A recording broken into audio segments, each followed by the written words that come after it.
ఈ వీడియో మీకు నచ్చితే లైక్ చేయండి, షేర్ చేయండి. మరింత భక్తి, జ్యోతిష, వాస్తు, రాశి ఫలాల కోసం మా ఛానల్ని సబ్స్క్రైబ్ చేసుకోండి. సో మనతో ఇప్పుడు ఉన్నారు ప్రముఖ జ్యోతిష్యులు, వాస్తు పండితులు జొన్నాభట్ల హరిహర శర్మ గారు. గురువుగారు స్వాగతం. నమస్తే అండి. నమస్తే. శివార్పణం. గురువుగారు, మనలో ప్రతి ఒక్కరికి ఒక క్యూరియాసిటీ ఉంటుంది. ఈరోజు ఎలా ఉంది, నాకు రేపు ఎలా ఉంటుంది. మనం ప్రతిసారి కూడా రాశి ఫలాలు రాగానే చాలా ఇంట్రెస్టింగ్గా అందరూ ప్రతి సండే టీవీ ఛానల్స్కి అతుక్కుపోతారు. సో అసలు జ్యోతిష్యం అంటే ఏంటి, అది మన భవిష్యత్తును ఎలా అంచనా వేయగలుగుతుంది? మంచి ప్రశ్న అండి.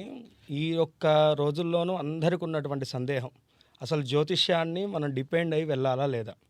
అంటే దీని మీద అవగాహన పెరిగింది, అపోహ కూడా పెరిగింది, అనేక సందేహాలు పెరిగినాయి. దానికి తోడు ఏంటంటే కనుక యూత్ కూడాను ఇప్పుడు ప్రతిదీ కూడాను జ్యోతిష్యాన్ని మీద ఆధారపడే వాళ్ళ యొక్క కెరీర్ని కూడా నిర్ణయించుకునేటువంటి పరిస్థితికి జ్యోతిష్య శాస్త్రం యొక్క ప్రాముఖ్యత పెరిగింది. అంతే కదండి. ఇప్పుడు మనకి ఇన్స్టాగ్రామ్లో కానీ, ఫేస్బుక్లో కానీ, యూట్యూబ్లో కానీ ఎక్కడ చూస్తే ఆస్ట్రోటాక్ అలా చాలా యాప్స్ వస్తున్నాయి. ఆ యాప్స్లోని ఎక్కువ అంటే యూత్ ఇప్పుడు డైరెక్ట్ కనెక్ట్ అయ్యేది ఏంటంటే ప్రేమ గురించి. సో మీ ప్రేమ సఫలం కావాలంటే ఈ యాప్ డౌన్లోడ్ చేసుకోండి, అలా డైరెక్ట్ జ్యోతిష్యంతో లింక్ చేస్తున్నారు. వేదాలు దాంట్లో అంగభాగాలుగా కొన్ని శాస్త్రాలు కూడాను మనకి వేదశాస్త్రంలోనూ చెప్పబడినాయండి. దాంట్లో ప్రధానమైనటువంటిది జ్యోతిష్య శాస్త్రం. జ్యోతిష్యము అంటే కనుక భవిష్యత్తును తెలియజేసేటువంటి ప్రక్రియ అనేటువంటిది మనకి జ్యోతిష్య శాస్త్రం. బ్రహ్మగారి యొక్క నేత్రము నుంచి ఆవిర్భావం చెందినటువంటి శాస్త్రాన్ని జ్యోతిష్య శాస్త్రము అంటారు. అంటే కళ్ళ నుంచి అనేటువంటి మాట ఎందుకు ఉపయోగించారంటే భవిష్యత్తును తెలియజేస్తుంది కాబట్టి అది కళ్ళ నుంచి ఆవిర్భావం చెందింది అనేటువంటి మాట కూడా ఇక్కడ వాడడం జరిగింది. అయితే ఈ యొక్క జ్యోతిష్య శాస్త్రంలో ప్రధానంగా నవగ్రహాల యొక్క సంచార ఫలితాలను సుస్పష్టంగా తెలియచేసేటువంటి ప్రక్రియను జ్యోతిష్య శాస్త్రము అంటారు. మామూలుగా ఈ రోజుల్లో వాడుక భాషలో మనం ధనం మూలం ఇదం జగత్ అంటారు. కానీ వాస్తవానికి ఆ మాట ఏంటంటే గ్రహం మూలం ఇదం జగత్తు అని చెప్పేసి, అంటే గ్రహాల యొక్క సంచార ఫలితమే ఈ యొక్క జగత్తును మొత్తాన్ని నిర్ణయిస్తుంది అని చెప్పేసి అది శాస్త్రవాక్ అనమాట. దాని కాస్త మన వాళ్ళు ఏం చేశారంటే ధనంతో మనం నడుస్తున్నాం కదా, అందుకని ధనం మూలం ఇదం జగత్ అని మార్చేశారు. అయితే ప్రతి వాళ్ళు కూడాను ఈ యొక్క జ్యోతిష శాస్త్రం మీదను అవగాహన పెంచుకోవాల్సినటువంటి అవసరం ఇప్పుడు ఉంది. ఎందుకంటే మీరు అన్నట్టుగా యాప్స్ కానీ ఇంటెలిజెంట్ ఆర్టిఫిషియల్ ద్వారా కానీ ఈ యొక్క జ్యోతిష శాస్త్రాన్ని చెప్పేస్తున్నారు. అది ఎంతవరకు సత్యము అనేటువంటిది ఆ జ్యోతిష శాస్త్రం తెలుసుకున్నటువంటి వాళ్ళకి మాత్రమే తెలుస్తుంది. అంటే ఇప్పుడు మనం చూసుకుంటే అండి, చాలా సందర్భాల్లో ఇంత జ్యోతిష శాస్త్రంలో నిగూఢమైనటువంటి శాస్త్రాన్ని అధ్యయనం చేసినటువంటి మాకే కొన్ని సందర్భాల్లో క్లిష్టతరమైనటువంటి పరిస్థితులు కలుగుతూ ఉంటాయి. అలాంటిది కేవలం ఒక యాప్లోనూ మనం date of birth, time of birth ఇవ్వంగానేను అది కరెక్ట్ రిజల్ట్ ఇస్తుందా అంటే కనుక ఇవ్వదనే మనం చెప్పుకోవాలి. ఎందుకంటే అశ్విని నక్షత్రానికి ఒక ఫండమెంటల్గా అక్కడ ఒక ఫార్మాట్ ఉంటుంది, అదే కనపడుతుంది. ఎంతమంది అశ్విని నక్షత్ర జాతకులు వచ్చినా సరే మీరు 80లో పుట్టండి, 90లో పుట్టండి, 2000లో పుట్టండి. సో కామన్ ఆ నక్షత్రం బట్టి కంప్యూటర్లో మనం ఒక ఫార్మాట్ ఇస్తాం. మీరు ఒక కోడ్ ఎంటర్ చేసిన తర్వాతను అదే ఫార్మాట్ వస్తుంది. ఎంతమంది ఎంటర్ చేసినా అది సంతోష్ కానివ్వండి, అది హరిహర శర్మ కానివ్వండి, అది ఇంకోళ్ళు కానివ్వండి, పేరుతో దానికి సంబంధం లేదు. ఆ కోడ్ ద్వారా అది ఏదైతే తెలియజేయాలనుకుంటుందో అదే చూపిస్తుంది.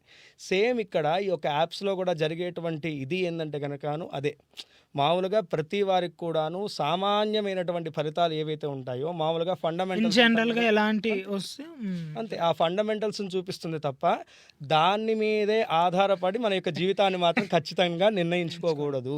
అది మాత్రం ఇక్కడ ప్రధానంగా మనం తెలుసుకోవాల్సిన అంశం. అండ్ ఈ జ్యోతిష్యం వల్ల మనం వ్యక్తిగత జీవితాన్ని అంటే ఫ్యూచర్ని అంచనా వేయచ్చా? ఖచ్చితంగా వేయచ్చండి. అసలు మనం జ్యోతిష్యాన్ని బట్టే మన యొక్క జీవితం యొక్క కర్మలు కానీ జీవితంలో కలిగేటువంటి సుఖదుఖాలు కానీ అన్నీ కూడా డిపెండ్ అయి ఉంటాయి. అదేంటంటే కనుకను ఎలా చెప్పాలి, ఒక అనారోగ్యం వచ్చినప్పుడు సరైనటువంటి వైద్యం తీసుకోకపోతే ఎంత ప్రమాదమో, జ్యోతిష్య శాస్త్రంలో కూడాను సరైనటువంటి అవగాహన లేనటువంటి జ్యోతిష్యాన్ని కూడా మనం పరిగణించుకోవడము మన యొక్క జీవితం మీద అంతే ప్రమాదాన్ని చూపిస్తుందని చెప్పేసి ఖచ్చితంగా మనం చెప్పుకోవాలి. అయితే ఈ రోజుల్లో ఏంటంటే కనుక అండి, ప్రతి వాళ్ళను చెప్పినటువంటి మాటల్ని నమ్మడం, దాన్ని అసలు వాళ్ళ యొక్క మైండ్ సెట్లోకి మార్చుకోవడము, దానివల్లే ఫస్ట్ ఆఫ్ ఆల్స్ చాలా వారి యొక్క కాన్ఫిడెన్స్ని దిగజార్చుకుంటున్నారు ఈ రోజుల్లో జనాలు. కానీ ఏంటంటే కనుకను సరైనటువంటి గురువు, సరైనటువంటి జ్యోతిష్యుడి దగ్గరికి వెళ్ళి వారి యొక్క అవగాహనతో చెప్పినటువంటి ఫలితాలను మనం ఎప్పుడైతే కనుక తీసుకుంటామో ప్రాక్టికల్గా, అప్పుడు ఖచ్చితంగా దాని యొక్క రిజల్ట్స్ అనేటువంటిది మన జీవితంలో కనపడుతూ ఉంటాయి. సో ఈ 21st సెంచరీలో చాలా ప్లాట్ఫామ్స్ ఉన్నాయి జ్యోతిష్యంకి. మీరు అన్నట్టు ఈ టెక్నాలజీ పెరిగిన తర్వాత, మీడియా పెరిగిన తర్వాత, యూట్యూబ్ ఇవన్నీ వచ్చాక, కాకపోతే కరెక్ట్ మనకి ఆ రైట్ పర్సన్ అనేది అంతే కదండి. కావాలి. ఎస్. అయితే ఇప్పుడు కూడాను మా కన్సల్టెన్సీ మేము తీసుకున్నప్పుడు ఏంటంటే కనుకను చాలా పూజలు చేయించామండి, చాలా చోట్ల జ్యోతిష్యం చెప్పించుకున్నాము, చాలా గుళ్ళకి వెళ్ళాము, అయినా కానీ మాకేమీ కూడా కలిసి రావట్లేదు అంటారు. నేను చెప్పేది ఏంటంటే అండి, ఇప్పుడు కడుపు నొప్పి ఉన్నప్పుడు తలకాయ నొప్పి మాత్రం వేయకూడదు. ఈ రోజుల్లో జనాల్లో జరుగుతున్నటువంటిది ఏంటంటే కనుక అండి, ప్రతి వాడు ఇంటి పక్కన వాడు ఏమంటాడంటే అండి, నేను ఫలానా క్షేత్రానికి వెళ్ళాను, నువ్వు కూడా వెళ్ళిరా మంచి జరుగుతుంది. వాడు ఏ యొక్క సంకల్పంతో వెళ్ళాడో వాడికి ఉన్నటువంటి గ్రహ బలాలకి ఆ యొక్క క్షేత్రం వాడికి అనుకూలించింది, ఆ ఫలితం వాడికి చూపెట్టింది. క్షేత్రానికి వెళ్ళడం తప్పు అనట్లే నేను. నీకు కూడాను అదే మార్గం ఎంచుకోవాలి అంటే కనుకను అది సరైనటువంటి దారి కాదు అని నేను అంటున్నాను.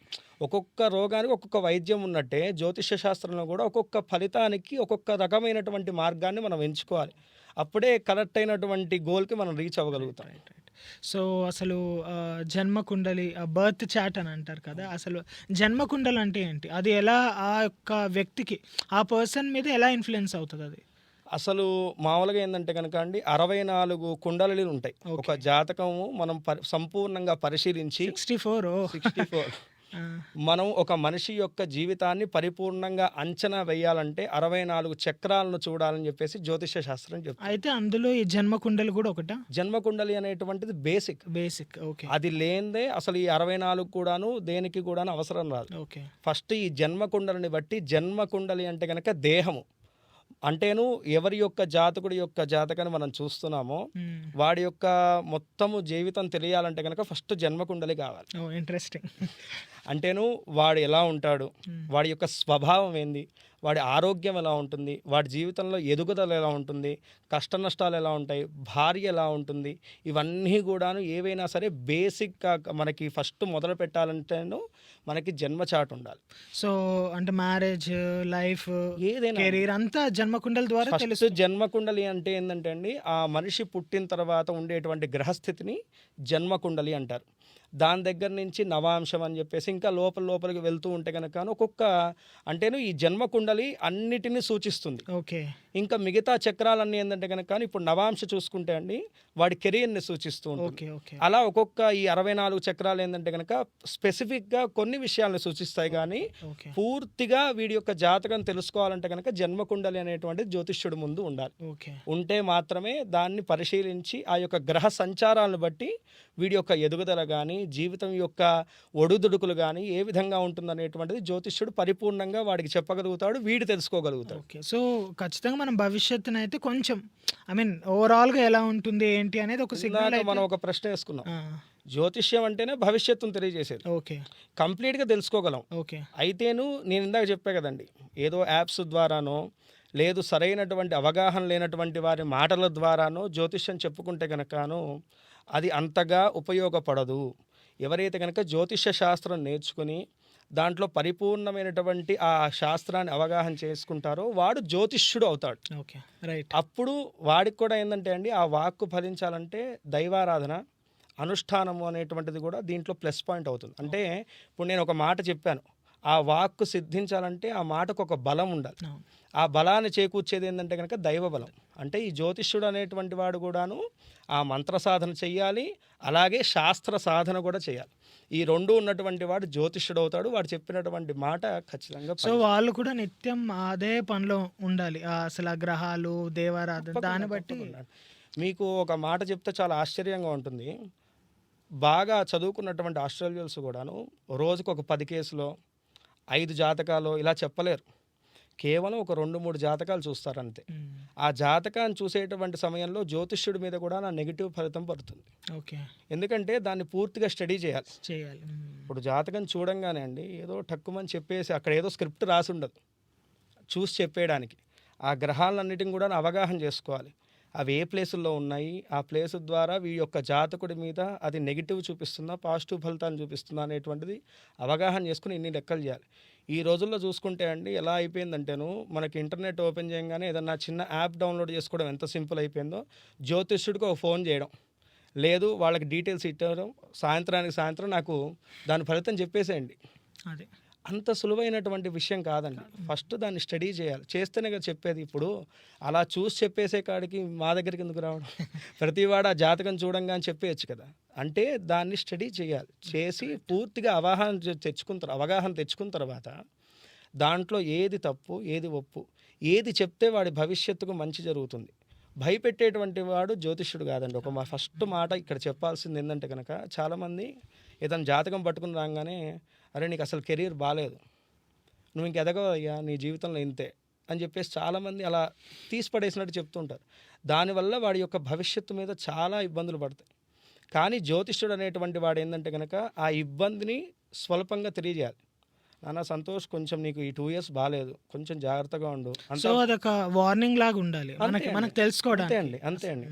ఇప్పుడు జ్యోతిష్యం అంటేనే అదండి. మనకి ముందు ఒక గొంతు ఉంది, నాయన నువ్వు జాగ్రత్తగా ఆ గొంతు ఉంది, జాగ్రత్తగా చూసుకుని వెళ్ళు, దాంట్లో నువ్వు పడతావా, పక్క నుంచి వెళ్తావా, పైనుంచి బ్రిడ్జ్ వేసుకెళ్తావా అనేటువంటి జ్యోతిష్యం చెప్పదు. అక్కడ గొంతు ఉంది, జాగ్రత్త, టేక్ కేర్, దాన్ని బట్టి నీ యొక్క ప్రణాళికలను సిద్ధం చేసుకో అని చెప్పేసి చెప్తుంది. అదే జ్యోతిష్య శాస్త్రం. సో ఖచ్చితంగా మనం భవిష్యత్తు అంటే మీరు అన్నట్టు ప్రజెంట్ సిచ్యువేషన్స్ అవన్నీ బట్టి చాలామంది నెగిటివ్స్, చాలా అపోహలు కూడా ఉన్నాయి, డౌట్స్ అనేవి కూడా పెరిగిపోతున్నాయి. సో ఈ పాడ్కాస్ట్ ద్వారా మనం అవన్నీ కొన్ని అట్లీస్ట్ 1-2 అయినా మన వ్యూవర్స్ కోసం, ఆడియన్స్ కోసం ట్రై టు సాల్వ్ ఇట్. 1-2 కాదు, అసలు దాదాపుగా దీని మీద అవగాహన పెంచాలి, అపోహలు తొలగించాలి. రైట్. ఈ యొక్క పాడ్కాస్ట్ వల్ల ప్రధానంగా చేయాల్సిన సంకల్పం అదే. నా సంకల్పం మనసులో ఉన్నదంతే, మీరు కూడా ఫస్ట్ నుంచి నాకు చెప్తుంది కూడా అదే. అయితే ఎందుకంటే అండి చాలా స్ప్రెడ్ అయిపోతుంది. ఒకప్పుడు చూసుకుంటే మీ నాన్నగారు కానీ మా నాన్నగారు వాళ్ళకి కానీ డేట్ ఆఫ్ బర్త్లు కూడా కరెక్ట్గా రాసుకున్నటువంటి రోజులు. అలాంటిది ఇప్పుడు హాస్పిటల్లో డెలివరీ కాగానే మాకు ఫోన్ వచ్చేది, దానికి కూడా ఒక ముహూర్తం పెట్టుకుంటున్నారు. అది వేరే విషయం లేండి, ఇంకా దాని గురించి మాట్లాడుకుంటేనూ ఇంకా టాపిక్ డైవర్ట్ అవుతుంది. అయితే నేను అనేది ఏంటంటే అండి, అంటే దానికి ఒక ప్రణాళిక ఉంటుంది. జాతకం రాయడానికి కానీ దేనికైనా సరే ఒక ప్రణాళిక అనేటువంటిది ఉంటుంది. పూర్వం ఏంటంటే కనుక అండి, కొంచెం వెనక్కి వెళ్తే కనుకను ఇంటి పురోహితుడు ఉండేటువంటి, ప్రతి ఇంటికి ఆ ఇంటి క్షేమాన్ని కానీ, ఇంట్లో ఉన్నటువంటి వారికి ఏ ఇబ్బంది వచ్చినా సరే ప్రధానంగా ఈయనే చూసుకునేటువంటి వాడు. వాళ్ళు ఏవైతే చెప్పేవాళ్ళు కాదు, గురువుగారు మా జాతకం చూడండి, గురువుగారు మాకెలా ఉంది అనేసి అడిగేవాళ్ళు కాదు. ఆయన ఇంటి పురోహితుడు ఏంటంటే ఆ ఇంటి క్షేమాన్ని చూసుకునేవాడు. ఏదన్నా మీకు ఏలినాటి శని స్టార్ట్ అవుతుంది, అయ్యా మీకు కొంచెం ఏలినాటి శని స్టార్ట్ అవుతుందండి, ఫలానా ఈ పూజ చేసుకోండి అని చెప్పి సూచించేవాళ్ళు. అందుకని జ్యోతిష్యుడి దగ్గరికి వెళ్ళాల్సినటువంటి అవసరం వచ్చేది కాదు. వాళ్ళకి జాతకం మీద అంతగా గురిగా దృష్టి పెట్టి దాని మీద అవగాహన పెంచుకునేసే అవసరం కూడా రాలేదు. కానీ ఇప్పుడు ఏంటంటే కనుకను ఇళ్ళే చిన్నవైపోయినాయి, వాళ్ళలో వాళ్ళకే కమ్యూనికేషన్ లేదు. కాబట్టి ఏమైపోయిందంటే కనుక ఈ జ్యోతిష శాస్త్రం మీద అవగాహన ఈ సోషల్ మీడియా ద్వారా బాగా పెరిగింది. ఈ మధ్య వచ్చిన లైఫ్లో చాలా చేంజెస్ ఈ టెక్నాలజీ వల్ల. సో ప్రతి ఒక్కరికి అంటే నా గురించి తెలుసుకోవాలి, మా ఇంటి గురించి తెలుసుకోవాలి, నా కెరీర్, నా ఫ్యూచర్, వైఫ్, అంటే వాళ్ళ వైపు నుంచి కూడా మనం తప్పు అని చెప్పలేము, ఎందుకంటే వాళ్ళు సెటిల్ అవ్వాలి అని అనుకునే దాన్ని బట్టి. అయితే అది నేను ఒకటే చెప్పేది, జ్యోతిష శాస్త్రం అనేటువంటిది ప్రతి ప్రశ్నకు సమాధానం చెప్తుంది. కానీ మనం ఎంచుకునేటువంటి దారిని బట్టి ఆ యొక్క ప్రశ్నకు కరెక్ట్ అయినటువంటి జవాబు వస్తుందని నా యొక్క ఉద్దేశం. సో మనకు మొత్తం 9 గ్రహాలు, ఇఫ్ ఐఎమ్ నాట్ రాంగ్. అవును. సో ఫస్ట్ మనం ఆదివారం పరంగా అయితే కనుక 11, అదే మామూలుగా శాస్త్రపరంగా అయితే కనుక 9. సో లైక్ మనకు ఫస్ట్ సండే అంటాం, సో ఆదివారం సూర్యుడు. సో అసలు ఫస్ట్ మనకి ఇప్పుడు మనం ఏదైనా టెంపుల్కి వెళ్తే నవగ్రహాల్లో కూడా మధ్యలో సూర్యుడు ఉంటాడు. సో మన సోలార్ సిస్టంలో ఎలా అయితే సన్ మధ్యలో ఉంటాడో, సో కొంచెం ఫస్ట్ మనం సూర్యుడితో స్టార్ట్ చేద్దాం. అసలు సూర్యుడు ఎలాంటి ప్రభావం చూపిస్తాడు మన మీద, ఇంపార్టెన్స్ ఏంటి సూర్యుడి యొక్క ఇంపార్టెన్స్? సూర్యుడు అనేటువంటి వాడు గ్రహ నాయకుడు. ఈ నవగ్రహాలన్నిటికి కూడాను నాయకుడు ఎవరంటే కనుక సూర్యగ్రహం. అందుకని ప్రధానంగా మనం సూర్యగ్రహానికిను ఇంపార్టెన్స్ ఇస్తూ ఉంటాము. అయితే ఈ యొక్క సూర్యుడు ఏంటంటే కనుక ఆత్మస్థైర్యాన్ని, ఆత్మకారకుడు అంటారు సూర్యుడిని. సూర్యుడు ఏంటంటే కనుక ఆత్మస్థైర్యాన్ని, మనోధైర్యాన్ని, జీవితంలో కీర్తి ప్రతిష్టలను, ఆరోగ్యాన్ని అనుగ్రహించేటువంటి వాడు. ఇప్పుడు మనం ఆధునికంగా కూడా చూసుకుంటేనే ఇవన్నీ శాస్త్రంలో చెప్పినవి. అఫ్కోర్స్ మనం ఎప్పుడైనా వర్షాలు బాగా పడే 2 రోజులు సూర్యుడు రాకపోతేనే డల్ అయిపోతుంది ఎన్వైరన్మెంట్ అంతా. ఎప్పుడైనా సరేను సూర్యుడి యొక్క సంచారం అనేటువంటిది ఎన్నో సంవత్సరాల క్రితము మన యొక్క పురాణ శాస్త్రంలో చెప్పింది. కానీ ఇప్పుడు అవే కూడాను మన సూర్యుడిలో కూర్చోండి మీకు ఆరోగ్యం డి విటమిన్ పెరుగుతుంది అది ఇదని చెప్తున్నారు. మనకి ఎప్పుడో సూర్యోపాసన చేయాలి అని చెప్పేసి పొద్దున్నే లేవంగానే ఏం చేయాలంటే సంధ్యావందనం అన్నారు. సంధ్యావందనం అంటే కనుక సంధ్యల్లో ఎవరు ఉంటారు? ప్రాతఃసంధ్య, మాధ్యాహ్నిక సంధ్య, సాయం సంధ్య. ఈ సంధ్యలు అనేటువంటిది ఎలా నిర్ణయిస్తామంటే సూర్య సంచారాన్ని బట్టి. ఓకే. సూర్యుడు ఉదయిస్తే ప్రాతఃసంధ్య, మధ్యాహ్న కాలానికి మధ్యలోకి వస్తే కనుక మాధ్యాహ్నిక సంధ్య, అస్తమించేటువంటి సమయంలో ఉండేటువంటి సూర్యుడిని సాయం సంధ్య అంటున్నాం. ఈ కాలాలని మనం ఎందుకు పూజించాలంటే కనుకను సూర్యుడి యొక్క అనుగ్రహం అంటేను ఆ యొక్క ఇంపాక్ట్ మన మీద పడడం వల్లను ఆరోగ్య సిద్ధి, దృఢ దేహారోగ్యం కలుగుతుంది అని చెప్పేసి శాస్త్రం చెప్తుంది. అలాగే మనం కూడా జ్యోతిష్య శాస్త్రపరంగా చూసుకుంటే కనుక సూర్యుడు ఆత్మస్థైర్యాన్ని, కాన్ఫిడెన్స్ లెవెల్స్ని పెంచుతూ ఉంటాడు.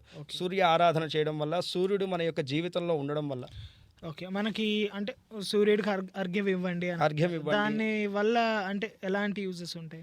అర్ఘ్యం అంటే కనుక సూర్యుడు తాపాన్ని పెంచుతూ ఉంటాడు. ఆ, సూర్యుడికి అర్ఘ్యం ఇవ్వడం వల్ల ఏంటంటే కనుక అండి సూర్యుడు ఉదయించేటప్పుడు కొన్ని రాక్షసులు ఉదయించకుండా ఆపుతారంట. ఓకే. ఎందుకంటే కనుకను ఈ యొక్క ఋషులు కానీ బ్రాహ్మలు కానీ దేవతలను ఉద్దేశించి తపస్సును కానీ పూజను కానీ చేసేది ఎప్పుడు సూర్యుడు ఉదయించిన తర్వాత, అర్ధరాత్రి సమయంలో చేయరు.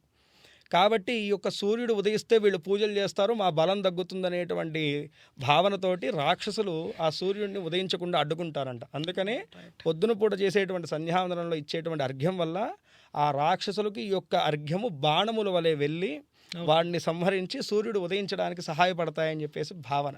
రైట్. అంటే కాలచక్రం స్తంభించకుండా ఉండడానికి ఈ యొక్క సూర్యోపాసన అనేటువంటిది చెయ్యాలి. సో మీరు చెప్పినట్టు ఒకటి కాన్ఫిడెన్స్ పెరగడంలో సూర్యుడి పాత్ర ఉంటుంది. నెక్స్ట్ హెల్త్ విషయంలో ఉంటుంది. ఇంకా గురువు గారు? ఆత్మస్థైర్యాన్ని, అలాగే జీవితంలో కీర్తి ప్రతిష్టలు, జీవితంలో ఉన్నతి, మంచి ఫేమ్ రావాలన్నా ఇవన్నీ కూడాను సూర్యుడి యొక్క ఆధీనంలోనే ఉంటాయి. ఓకే. అదేవిధంగా రాజకీయ రంగంలో కూడాను ఉన్నతి స్థితి చేకూరాలంటే ఒక మంచి లీడర్ అవ్వాలి, లీడర్షిప్ క్వాలిటీస్ అవన్నీ సూర్యుడి యొక్క ఆధీనంలోనే ఉంటాయి. ఓకే. ఇక మనం రెండో గ్రహం చూసుకుంటే చంద్రగ్రహం. ఓకే. ఈ చంద్రుడు ఏంటంటే కనుక అండి మనఃకారకుడు. ఈ యొక్క రోజుల్లో అందరికీ లేనటువంటిది ఏంటంటే కనుక అండి డబ్బు ఉంది, మనశ్శాంతి లేదు. ఈ మనశ్శాంతిని కలగజేసేటువంటి వాడు ఎవరంటే కనుక చంద్రగ్రహం. అలాగే రెండోది కూడా లేదు, కుటుంబ సౌఖ్యం. ఒకప్పుడు ఏంటంటే కనుక అండి ఆర్థిక వ్యవస్థలు చాలా దిగజారి ఉన్నా సరేను కుటుంబ వ్యవస్థలు చాలా బాగుండేది. ఒకళ్ళకి ఒకళ్ళు సపోర్టివ్గా ఉంటూ ఆ కుటుంబాన్ని నడిపించుకుంటూ ఆనందంగా ఉండేవాళ్ళు. వచ్చింది 1000 రూపాయలైనా 10,000 ఇప్పుడు లక్షల్లో కోట్లలో సంపాదిస్తున్నా లేనటువంటిది ఏంటంటే మానసిక ప్రశాంతత, కుటుంబ సౌఖ్యత. ఈ రెండు లేకపోవడం ప్రధానంగా దంపతుల మధ్య అన్యోన్యత కూడా చాలా దిగజారిపోతూ వస్తుంది రాను రాను. ఇవన్నీ కూడా అనుగ్రహించేటువంటి వాడు చంద్రగ్రహం. అలాగే మంచి వాక్కును, అంటే ఈ రోజుల్లో చూసుకుంటే కనుక మనకి ఎంత వక్త ఉన్నా అది సరైనటువంటి సమయంలో సరైనటువంటి విధానంలో బయటికి రాకపోతే ఎలా మాట్లాడాలి, ఎలా వ్యవహరించాలి, నడవడిక ఒకలాంటి కమ్యూనికేషన్. అంతే అండి, కమ్యూనికేషన్ స్కిల్స్ ఇప్పుడు తగ్గిపోయినాయి కదా. ఒకప్పుడు ఏంటంటే మన పెద్దవాళ్ళందరినీ చక్కగా పలకరించుకుంటూ వెళ్ళేవాళ్ళు. ఇప్పుడు మనకి నామోషి.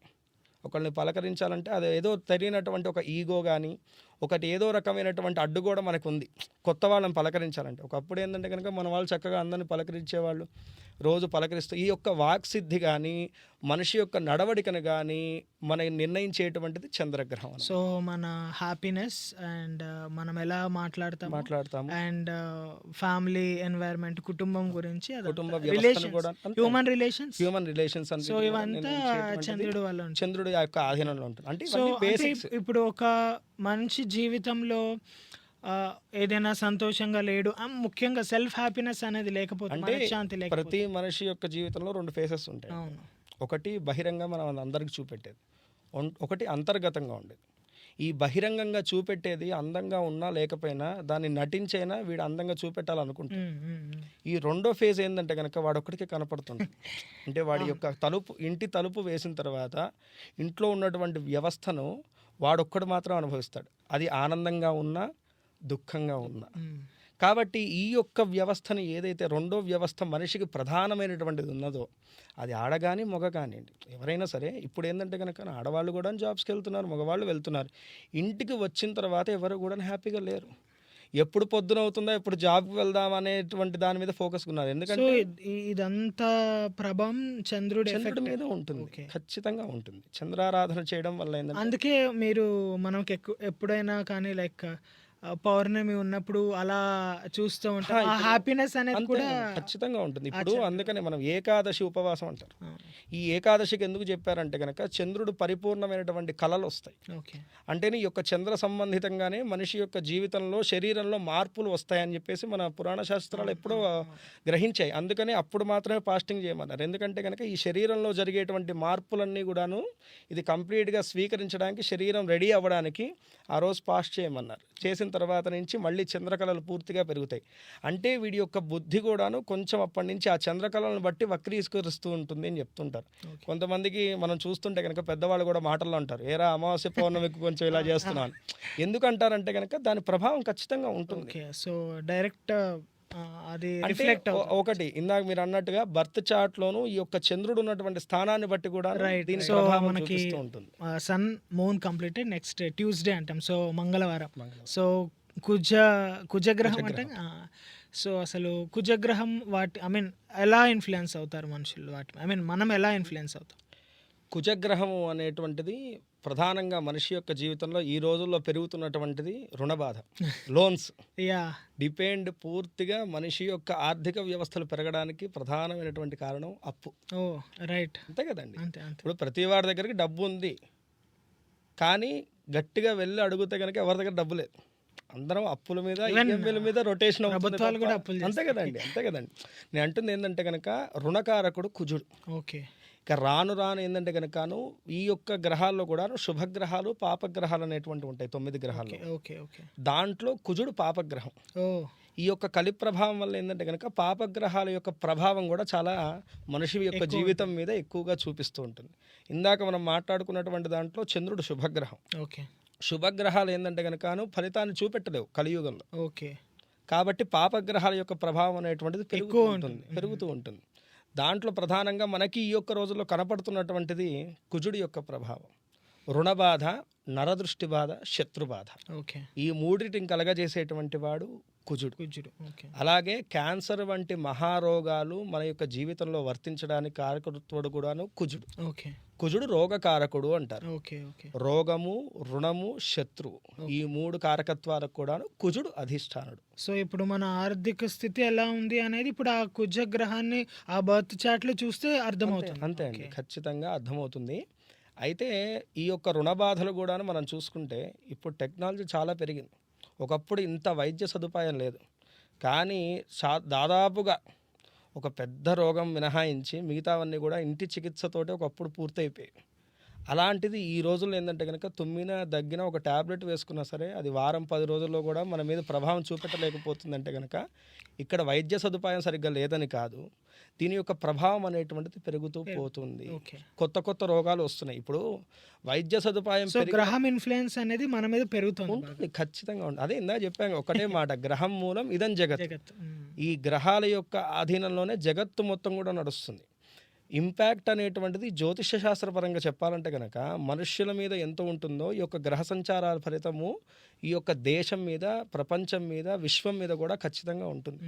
అందుకనే గ్రహణాలు వచ్చినప్పుడు, అలాగే ఏదన్నా ఈ యొక్క షడ్గ్రహ కూటములు కానీ మిగతా వచ్చినప్పుడు ఏంటంటే కనుక జ్యోతిష పండితులు సూచిస్తూ ఉంటారు, కొంచెం జాగ్రత్తగా ఉండండి, ఈ యొక్క గ్రహణం తర్వాత అగ్ని ప్రమాదాలు కానీ జరుగుతూ ఉంటాయి.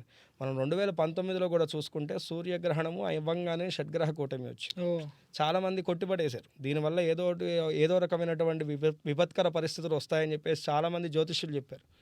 ఎవరు పెద్ద లైట్ తీసుకున్నారు అంటే అది ఏ రకంగా వస్తుందనేటువంటిది పక్కన పెడితేను ఖచ్చితంగా జ్యోతిష్యం అనేటువంటిది అయ్యా నీకు ఇబ్బంది ఉంది, అది ఏమిటి, నేను బండి మించి పడిపోతానా, మెట్ల మీద జారి పడిపోతానా అనేటువంటిది పక్కకు పెడితే జాగ్రత్త వహించాలి అనేటువంటి జ్యోతిష్యం సూచిస్తుంది. ఇక్కడ సుస్పష్టంగా మనకు కనపడుతున్నటువంటి విషయం.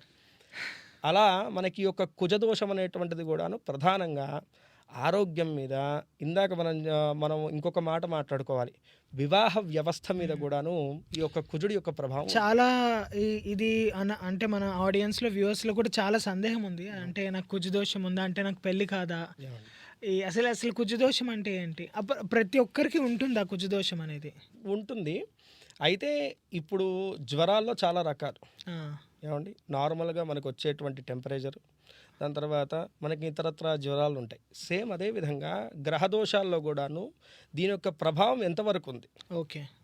బేసిక్గా ఉందా కుజదోషం అంటే అనేటువంటి- 10%, అంతే 20%, కదండి, 30%. అంతే కదండి, ఆ పర్సంటేజ్ బట్టి ఆ కుజ దోషం ఎస్టిమేట్ చేయొచ్చు. అంతే. ఓకే. అయితే ఇప్పుడు స్వల్పమైనటువంటి కుజదోషం ఉంటే అది కేవలం ఆరోగ్య వ్యవస్థ మీద, ఓకే. వీడి యొక్క ఆర్థిక వ్యవస్థ మీద ఇబ్బంది చూపిస్తుంది. ఓకే. ఫైనాన్షియల్ ఇష్యూస్లోనూ కొంచెం ఇబ్బంది పడుతూ ఉండడం ఇలాంటివి జరుగుతుంటాయి. అయితే మనం ఈ యొక్క కుజదోషం ఏదైతే వివాహపరంగా మీరు అడిగారో, మ్యారేజ్ ఇష్యూస్ కానీ సంతానపరమైనటువంటి ఇష్యూస్ కానీ రావడానికి కుజదోషం ఎంతవరకు దాని యొక్క ప్రభావాన్ని చూపిస్తుందంటే కనుకను, కుజదోషాన్ని జ్యోతిష శాస్త్రంలో 3 విభాగాలుగా మనం అంచనా వేయాలి. ఓకే. ఇది ఎవరికి తెలియదు ఈ రోజుల్లో. ఏంటంటే కనుక ఫస్ట్ ఆఫ్ ఆల్స్ మీరు ఇందాక చెప్పినట్టుగా ఫస్ట్ యాప్లో చూపెట్టేసుకునేసి వీళ్ళకి కంగారు పడిపోతుంది. మాకు కుజదోషం ఉందండి. ఇప్పుడు వాళ్ళు మ్యాట్రిమోనీ సైట్లలో కూడా ఏంటంటే వీళ్ళ డీటెయిల్స్ అప్లోడ్ చేయగానే ఆటోమేటిక్గా కుజదోషం అని చెప్పేసి చెప్తున్నా. రెడ్ లైట్ తోటి ఇట్లా వెలుగుతూ ఉంటుంది. అనగానేను వీళ్ళకి ఒక భయం, సో అరే స్కిప్ అయిపోతుంది ఆటోమేటిక్గా. ఇటుపక్క చూసే వాళ్ళకి ఎవరైతే కనుక ఆ మ్యాచ్ని చూస్తున్నారో వాళ్ళకి దాని మీద అవగాహన లేదు. అవును. ఈ పెట్టినటువంటి వాళ్ళకి కూడాను అవగాహన లేదు. కానీ ఏంటంటే నాకు కుజదోషం ఉంది, అదొక్కటి తెలుసు. అది ఎంతవరకు వర్తిస్తుంది, దీని ప్రభావం ఎంతవరకు వాడి జీవితం మీద ఉంటుంది, ఇంకా రాను ఎంత దిగజారిపోతుందంటే వాడి మాట వీటి మాట పెరిగి కుజదోషం మీద ఉన్నటువంటి హైప్ పెరిగిపోతుంది. ఒకడేమంటాడు, అసలు కుజదోషం ఉన్నటువంటి వాడిని చేసుకుంటే నీ కెరీరే పడిపోతుంది, నీకు జీవితంలో అసలు ఎదుగుదల ఉండదు. ఇవన్నీ ఎవరు చెప్పారు? జ్యోతిష శాస్త్రం ఏం చెప్పలేదే. జ్యోతిష శాస్త్రము అనేటువంటిది ప్రతిదానికి కూడాను ఒక పరిహారం చెప్పింది, రెమెడీ చెప్పింది. అయితే ఈ యొక్క కర్మ ప్రారంధాలన్నీ కూడా అనుభవించడానికి నవగ్రహాలు ప్రధానమైనటువంటి అంశాన్ని చూపిస్తాయి మనిషి జీవితంలో. ఇప్పుడు మీరు ఒక కర్మం చేశారు, అది మంచిది కానివ్వండి చెడు కానివ్వండి, దాని యొక్క ఇంపాక్ట్ అనేటువంటిది మీ మీద చూపెట్టాలంటే కనుక దేని ద్వారా, నవగ్రహాలు అంతే కదండి. ప్రతిదీ కూడాను ఇప్పుడు మీరు ఒక దానం చేశారు, ఆ దాన ఫలితం అనేటువంటిది మీ దగ్గర వరకు ఎలా చేరుతుంది? గ్రహాల వల్ల చేరుతుంది. ఏ రకంగా చేరుతుంది? మీ ఇంట్లో ఏదో శుభ కార్యక్రమం రావడము, మీరు ఆర్థికంగా ఎదగడము, లేకపోతే మీ యొక్క జీవితంలో సుఖ సంతోషాలు ఉండడము, ఈ రకంగా మార్పులు చెందుతూ ఆ యొక్క గ్రహాలు అనేటువంటివి మీ యొక్క జీవితం మీద ప్రభావాన్ని చూపిస్తూ ఉన్నాయి. అలాగే ఈ యొక్క కుజదోష ప్రభావం కూడా ఏంటంటే కనుక ఎంత స్థాయిలో ఉందనేటువంటిది ఎవరికి తెలుస్తుందంటే జ్యోతిష్య పండితుడు తెలుస్తుంది. మనలో మనం నిర్ణయించుకోవడానికి లేదు. సో కుజదోషం ఉంది లేదు అనేది ఫస్ట్ వాళ్ళు జ్యోతిష్యుడి దగ్గరికి వెళ్ళేసి ఆస్ట్రాలజర్ దగ్గరికి వెళ్ళి అప్పుడు తెలుసుకోవాలి. దాన్ని బట్టి ప్రొసీడ్ అవ్వాలి. కొన్ని కుజదోషాలకి ఏంటంటే అండి పరిహారం లేదు. ఓకే. అంటే తీవ్ర స్థాయిలో కుజదోషం ఉంటే కనుక దానికి పరిహారం లేదు. కానీ దాదాపుగా 80% కుజదోషాలకి ఏంటంటే కనుక ఖచ్చితంగాను పరిహార మార్గం అనేటువంటిది ఉంది. తద్వారా మన యొక్క కుజశాంతిని చేయడం వల్లను మనం వివాహపరమైనటువంటి ఇబ్బందులు కానీ సంతానపరమైనటువంటి ఇబ్బందులు కానీ తొలగించుకోవచ్చు. అది ఎప్పుడు తెలుస్తుందంటే కనుక జన్మచాట్ చూసిన తర్వాత మనం ఆ యొక్క కుజుడు ఉన్నటువంటి స్థానాన్ని బట్టి మనం నిర్ణయించి చెప్పగలుగుతాం. ఇవేవీ లేకుండా మనం ఏదో కేవలం కుజదోషం ఉంది అనేటువంటి మాట వినంగానే భయపడడం అనేటువంటిది సిల్లీ థింగ్ అని చెప్పేసి చెప్పుకోవాలి. సో కుజుడి విషయానికి వస్తే మీరు అన్నట్టు రోగం ఆరోగ్యం గురించి, రుణ బాధల గురించి, శత్రువులు అంటేను ఈ రోజుల్లో నరదృష్టి చాలా మంది భయపడుతున్నటువంటి నరదృష్టి బాధ. నరదృష్టి అంటే కనుక శత్రువుల్ని కూడాను 2 విధాలుగా మనకి శాస్త్రం చెప్పింది. అంతఃశత్రువులు, బహిష్శత్రువులు అని చెప్పేసి. బహిష్శత్రువులు అంటే కనుక ఎదురుగుండా వాడు కనపడతాడు, అరే వీడి వల్ల మనకి ఏదో ప్రమాదం ఉంది, వీడేదో మనకి హాని చేద్దాం అనుకుంటున్నాడు అని చెప్పేసి మనకు ఒక అవగాహన వస్తుంది. అంతఃశత్రువు అనేటువంటి వాడిని అంచనా వేయడం ఎవరి తరం కాదు. ఇంటి దొంగని ఈశ్వరుడైనా పట్టలేడు అన్నట్టుగా ఈ అంతఃశత్రువు అంటే ఎవరయ్యా అంటే కనుక మన బంధువులు, మన చుట్టుపక్కల ఉన్నటువంటి మిత్రులు, మనం ఎవరైతే మనవాడు అనుకుంటామో వాడి వల్ల వచ్చేటువంటి ప్రమాదాలని, అంటే మనల్ని చూసి డెవలప్మెంట్ తట్టుకోలేనటువంటి ఈ రోజుల్లో జరుగుతుంది అదే కదండి. దాదాపుగా అందరూ బాధపడుతుంది కూడా అదే. దీని యొక్క ఇంపాక్ట్ ఏంటంటే కనుక రోగ బాధల చేతను ఈ నరదృష్టి వల్ల వచ్చేటువంటిది ఏంటంటే రోగ బాధ. అంటే వాడి యొక్క డైరెక్ట్గా వాడి నుంచి వచ్చేటువంటి ప్రభావం, ఆ దృష్టి ప్రభావం వల్ల ఏమవుతుందంటే ఇంట్లో గందరగోళమైనటువంటి వాతావరణం ఏర్పడడం, వీడికి అనారోగ్య సమస్యలతోటి ఇబ్బంది పడడం, రుణ బాధలు పడడం, ఈ 3 కూడాను కుజుడి యొక్క ప్రభావమే. ఓకే. సో నెక్స్ట్ బుధగ్రహం, మర్క్యూరీ, రైట్? సో బుధుడు ఎలాంటి ప్రభావం చూపిస్తాడు? బుధగ్రహం అనేటువంటిది బుధుడు వ్యాపారకారకుడు. ఓకే. వ్యాపార రంగంలో, బిజినెస్ రంగంలో కానీ, షేర్ మార్కెటింగ్లో కానీ, ఓ ఇన్వెస్ట్మెంట్స్లో కానీ మనకి మంచి రాబడి కావాలన్నా, మంచి ఎదుగుదల ఉండాలన్నా బుధుడి యొక్క అనుగ్రహం ఉండాలి. ఓకే. ముందుగా మనం ఎవరన్నా వచ్చి నాకు ఏ యొక్క కెరీర్ వైజ్ కానీ నాకు సూటబుల్ అవుతుందండి, నేను ఉద్యోగ రంగంలో బాగా జాబ్స్ వంటి వాటిల్లో నేను రాణించగలుగుతానా, లేదు బిజినెస్ రంగంలో రాణించగలుగుతానా అంటేను బుధుడి యొక్క బలాన్ని మేము ఫస్ట్ చూస్తాం. ఓకే. చూసి వీడి బిజినెస్ రంగంలో ఏ విధంగా ఎదుగుదలను పొందుతాడు అనేటువంటిది నిర్ణయించి అసలు కలిసి వస్తుందా రాదా. చాలామంది ఏంటంటే ఈ రోజుల్లో ఇన్వెస్ట్మెంట్స్ చేస్తున్నారు, 100లో 10 మందికి కలిసి వస్తుంది, అంతే. మిగతా వాళ్ళకి కలిసి రావట్లేదు. ఎందుకంటే బుధుడి యొక్క బలం లేకపోతే. ఓకే. దాంట్లో ఏంటంటే కనుక ఫస్ట్ హైప్ చూపిస్తాడు, చూపెట్టి పూర్తి తారాస్థాయికి తీసుకెళ్ళిన తర్వాత నష్టాన్ని కలగజేస్తాడు బుధుడు బాగాలేకపోతే. ఆ, అంటే దీంట్లో కూడా ఏంటంటే కాంబినేషన్స్ ఉంటాయి. ఆ, బుధుడు ఏంటంటే కనుకను కంప్లీట్గా ఒక ఫలితాన్ని చూపెట్టలేడు. ఆయనతో పాటు ఏ యొక్క గ్రహం యొక్క కాంబినేషన్ ఉంటుందో దాన్ని బట్టి దీంట్లో ఎదుగుదల అనేటువంటిదా, నష్టం సో అనేటువంటి ఆ 2 గ్రహాలు 3 గ్రహాలు కాంబినేషన్ బట్టి మనం ఆ యొక్క ఫలితాన్ని అనేటువంటిది కంప్లీట్గా చెప్పగలుగుతాం. రైట్. అయితే ఓవరాల్గా చూసుకుంటే కనుక బుధుడు ఐశ్వర్యకారకుడు. ఓకే. అలాగే ఎడ్యుకేషన్ వైజ్గా ఓకే. పిల్లలు ఉన్నతమైనటువంటి విద్యల్లోనూ ఎదుగుదల పొందాలంటే కనుక బుధుడి యొక్క అనుగ్రహం కావాలి. ఓకే. మన యొక్క విద్యారంగంలోనూ అన్ని విధాలుగా పోటీ రంగ పరీక్షల్లో కానివ్వండి, కాంపిటేటివ్ అంతే ప్రతి దాంట్లో కూడాను బుద్ధికారకుడు బుధుడు. ఈ యొక్క విద్యారంగంలోనూ మంచి ఎదుగుదల రావాలన్నా కూడాను బుధుడి యొక్క ఆధీనంలోనే ఉంటుంది. ఓకే. సో నేను ఒకటి విన్నాను, అది కరెక్టో కాదో మీరే చెప్పాలి. ఈ లవ్ విషయంలో సక్సెస్ కావాలి, ప్రేమ విషయాలు బుధుడు బలం ఉంటేనే ఎక్కువ అవుతుంది అని. అంతేను, ఇందాక నేను చెప్పా కదా, శుక్రుడితోటి బుధుడి యొక్క కాంబినేషన్ ఉంటే కనుకను ఖచ్చితంగా ఆ యొక్క లవ్ అనేటువంటిది పరిపూర్ణత ఉంటుంది. అంటే మ్యారేజ్ వరకు వెళ్తుంది, వాళ్ళ యొక్క జీవితం అనేటువంటిది కంప్లీట్గా కొనసాగుతుంది. ఎప్పుడైతే బుధుడు శుక్రుడు రాహు యొక్క కాంబినేషన్ జరుగుతుందో అది కంప్లీట్నెస్ అనేది ఇవ్వదన్నమాట. లవ్ విషయంలో ఎక్కడో అక్కడ బ్రేకప్ అవ్వడము, లేకపోతే వాళ్ళిద్దరి మధ్య ఎప్పుడో అప్పుడు గొడవలు రావడము, దూరం అవ్వడము, లేదు ఏదో రకంగా బ్రేకప్ అవ్వడము, ఇలాంటివి జరుగుతుంటాయి. అది కాంబినేషన్ బట్టి డిపెండ్ అయి ఉంటుంది. ఈ బుధుడు ఏంటంటే కనుక అండి అగ్నికి ఆజ్యంలాగా తోడు. ఏ గ్రహానికైనా సరే వాళ్ళకి మరింత బలాన్ని చేకూర్చాలంటే కనుక ఈ కాంబినేషన్తో తోడవ్వాలి. So either positive or negative. Okay. ఆ కాంబినేషన్ బట్టే మనం అది పాజిటివా నెగిటివ్ అనేటువంటిది జ్యోతిష శాస్త్రపరంగా వేరే గ్రహాలతో కలిసి ఇంకా అది ఎఫెక్ట్ అనేటువంటిది పెరుగుతుంది. ఇప్పుడు మామూలుగా మనకి ఒక పీరియడ్స్లో కూడాను మామూలుగా రాహు పీరియడ్ నడుస్తుంటుంది, దాంట్లో బుధుడు వచ్చాడు. ఈ రాహు అనేటువంటి వాడు ఈ యొక్క జాతకుడి యొక్క జీవితంలోనూ నెగిటివ్ స్థానంలో ఉన్నాడు అనుకోండి, మరింత ప్రభావం చూపిస్తాడు. ఎందుకంటే కనుక యాడ్ అవ్వడం వల్ల రిఫ్లెక్షన్ అవుతుంది. ఇప్పుడు అద్దము ఒక లైట్ ఎదురుగుండా పెట్టంగానే దాని వెలుగు మరింత పెరిగినట్టు ఈ గ్రహంతో ఈ యొక్క గ్రహం సంయోగం అవడం వల్ల దీని ప్రభావం ఇంకా మరింత పెరుగుతుంది. ఈ బుధుడు ఏం చేస్తాడంటే పాపగ్రహాలతో మరింత కలుస్తాడు. ఆయన ఫ్రెండ్షిప్ బాగా ఇష్టం పాపగ్రహాలతో, ఆ రకంగా ఆ యొక్క ప్రభావాన్ని కూడా ఎక్కువగా చూపిస్తూ ఉంటాడని చెప్పేసి జ్యోతిష్య శాస్త్రం చెప్తుంది. ఓకే. సో నెక్స్ట్ జూపిటర్ గురుగ్రహం. సో గురుబలం అంటారు, గురుబలం ఉండాలి ప్రతి మనిషి జీవితంలో. అసలు గురుబలం అంటే ఏంటి, గురువు ఎలాంటి ప్రభావం చూపిస్తాడు? గురువు ఇందాక మనం చెప్పుకున్నట్టుగా శుభగ్రహాల్లోనూ గురువు కూడా ఒకరు.